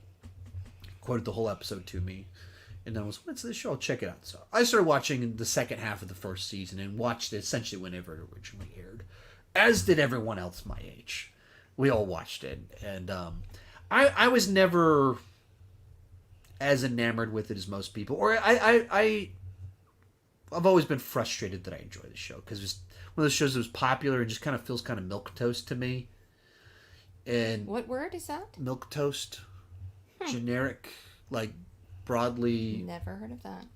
Maybe I made up a word. I don't know. I just haven't heard. Let me see it. Let me see no, my you don't brilliant have to Google it. milk toast. Is it a thing? Slang. Well, it's not spelled milk toast. It's like milk toast, but. Learned something new. So I always want to be like, this show sucks. But whenever I watch it, do I actually enjoy it? Yeah. When we're at home, am I ever like, let's throw on Friends? Never. No. Never. That never happens. Does she ever throw on Friends? Sometimes. And when she's watching it, do I watch it? Yeah. So that's kind of my relationship with the show Friends. One of the least played shows, probably, that you would maybe expect us with our age range to watch. Yeah. That is the least played. What is a movie that makes you cry every time you watch it? Is there one? Human Centipede 2. Full cycle. Traumatizing. I'm not really an emotional person. So true. I'm not a big crier, so there's not really a movie like that. Will you ever make a Game of Thrones character ranking? Man, what happened was I watched this show. I was going to do it. I actually announced it one week, and then something happened, like life got in the way, and so it's just a really big... That's been the big theme of the video today. Life just gets in the way. Life got in the way a lot this year. It's a lot of characters. And so I had a window where I could do it. I planned it. It was right after I finished watching the show, right after I did the season ranking, and then it didn't happen. And then we hit the end of May where it was like a lot more stuff started coming out. And it didn't stop coming out. And the problem is I've watched through Game of Thrones one time. And most people have watched it on a much deeper level than I have. And it's a lot of characters to sort through. That's the problem. The other problem is it's also a really difficult one to do because they botched the ending so badly and they botched the character arc so badly that you would say, man, I love this character. And they had such a great arc until it fell off. And it was like that. Like you're watching the show and you're like, oh man, this is... Stop doing that. And it just falls off. Like it's like, how did you drop the ball so badly? And it's really tough to rank things that have such dramatic differences between how much you loved this character and what they did at the end. It's just really tough to rank them. And that's what happened. Will it ever happen? I mean, they got this new show coming out next year. We'll see what happens. I think I would have to rewatch the show to be able to do it, though. Maybe not. Oh, maybe not. Lord. That is a big commitment. It is, but hopefully it would be, I don't know. I don't know. There's stuff to say. It's 70 hours to watch it. Are you excited for Black Adam and Pierce Brosnan? Yeah, I mean, I did my video ranking the DC movies based off excitement. I'm excited about it, that it's, The Rock in the DC universe. The director has an interesting style to him. And then Pierce Brosnan is like this actor that kind of brings some legacy weight to things. So absolutely I'm excited about that one and want to check it out. I'm not thinking it'll be like blow my mind, but I'm excited for it. No question. But... It's the same director as Jungle Cruise. So I guess The Rock kind of likes guys that he works. It's the guy that he did like literally 5 of these Liam Neeson thrillers. Okay. Including he did your Blake Lively punches a shark in the face movie. Okay. And so he does have a distinct style to him, and I guess for somehow The Shallows. That's what it's called. So he somehow made friends with The Rock, and did a big studio movie with Disney. And then The Rock, when he likes someone, he brings him back to do more stuff. And so then I guess maybe that's the process by which he ended up over there on the Black Adam. But it's this movie I guess we're going to watch tonight. No question, but thanks for the super chat. And is that the last of those? There's one more at least. One more, okay. I'm double checking to make sure I didn't miss any. What shows do you watch that you don't talk about here? So like this might not be apparent from the channel. We've watched Dexter seasons 1 through 7.5 over the last few weeks, and we're gonna finish those up. So I'm watching Dexter. Lego Masters, huge for our family. Yeah. We haven't watched season 2 yet. We love the morning show. And just once again, life caught up in I actually actively reached out to make sure to get it added to my press app so I could watch it early, and then life got in the way. I haven't watched any of it. Ted Lasso too. You talked about it on the thing, but you haven't done any videos. I haven't talked like we love Ted Lasso, but I haven't done any videos about it. So it's normally stuff that's kind of it just doesn't fit with my channel and big franchises and stuff. It's like my channel, comic books, Star Wars, Marvel. I cover those shows. And nerd stuff. Even Game of Thrones kind of falls into fantasy nerd culture. But the morning show doesn't really fit the mold. Ted Lasso doesn't really fit the mold. And I actually would have done a video about Ted Lasso, but just there's too many things that week. Here we go. 2 more. Hype levels for No Way Home or the Batman out of 10. Batman, 9, 10. It's top tier. I said this many times before, but I really wanted to see Ben Affleck, who directed a Best Picture, who wrote a movie that won. He's an Oscar-winning director and screenwriter. Him do a Batman movie, I'd love to see that. If he's out, my number 1 replacement would be Matt Reeves. After what he did with Dawn of the Planet of the Apes, he would have been my number 1 pick for someone that could get the tone, do the spectacle, and dramatic. He would have been my pick. That's who we got. And so then I've loved the 2 trailers we've gotten and the vibe and everything, and that it's a detective story influenced by Seven, but also being very comic booky. We're up here with 9, 10, something like that. Hype levels for No Way Home, is like 7. Like, it's good. Like I'm excited for it, but I'm not losing my mind the way other people are, because I just don't think it's going to be great. I think it's going to be highly enjoyable. I'm going to lose my mind over the fan service stuff, but I'm just not going bananas like other people. Okay, 2 more, and then we're going to have to call it. You already told me that. I know, but another one popped up. Have you watched It's Always Sunny in Philadelphia or Rick and Morty? I absolutely love those 2 shows. So I've watched a couple episodes of Always Sunny in Philadelphia, and I've watched some of the clips and the little things that have kind of gone, where they do like Lethal Weapon 5. And so I've watched a lot of the little segments about it. And had fun with it, but it's not one that I've ever gotten into. Some of it's maybe just because there's 15 seasons and I just feel so far behind, so I haven't watched a ton of it. Rick and Morty, I haven't seen any of it, but because the characters were added to Fortnite, my kids are really into Rick and Morty without really knowing what Rick and Morty is. And then I guess some of the creative team for it did Star Trek Lower Decks, so some people have reached out to me and messaged me about maybe checking out Rick and Morty. So it's on my radar to check it out. Some things about just people described it sounded like something that I would actually probably enjoy, but I just haven't seen it. All right, last one. When you rank the Spider-Man movies after No Way Home, will you include the Venom movies?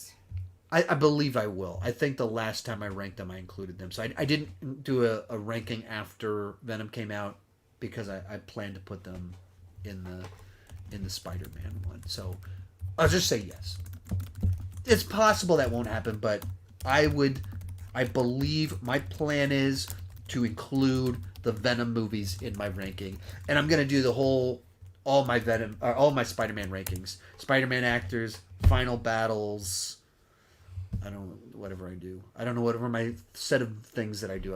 It's awesome. And the other one that comes along with that's the last MCU movie of the year, and then Hawkeye ends, and so then I'm going to rank classic Sean Chandler normal ranking with the Disney Plus shows and movies, and I haven't done one of those since Black Widow, and this is the first one that'll ever be with the Disney Plus shows thrown in there too. So that'll be, I don't know how I'm going to get it edited, I don't know how it's going to happen, but that's going to happen that week I believe after the end of Hawkeye. Calling it. That's it? All right, cool. Oh, thank you guys so much for tuning in. Thank you guys so much for making this happen. 200,000 subscribers. The town I live in has like 30,000 people in it. The big town next door has 100,000 people in it. I have 200,000 subscribers. It's wild. Thank you so much for making that happen. Thanks so much for tuning in on this 2-hour live stream that's 3 hours long, for your questions, for your likes, for your encouragement. My wife didn't seem to be freaking out, so thank you so much for behaving in the comment section and not doing too many wild, wacky... She didn't seem to indicate there's any wild, wacky stuff. Someone was rude to me, but it's... So, someone's all... It's people. 4,000 comments, 300 people on average watching the whole time. Someone's going to be rude.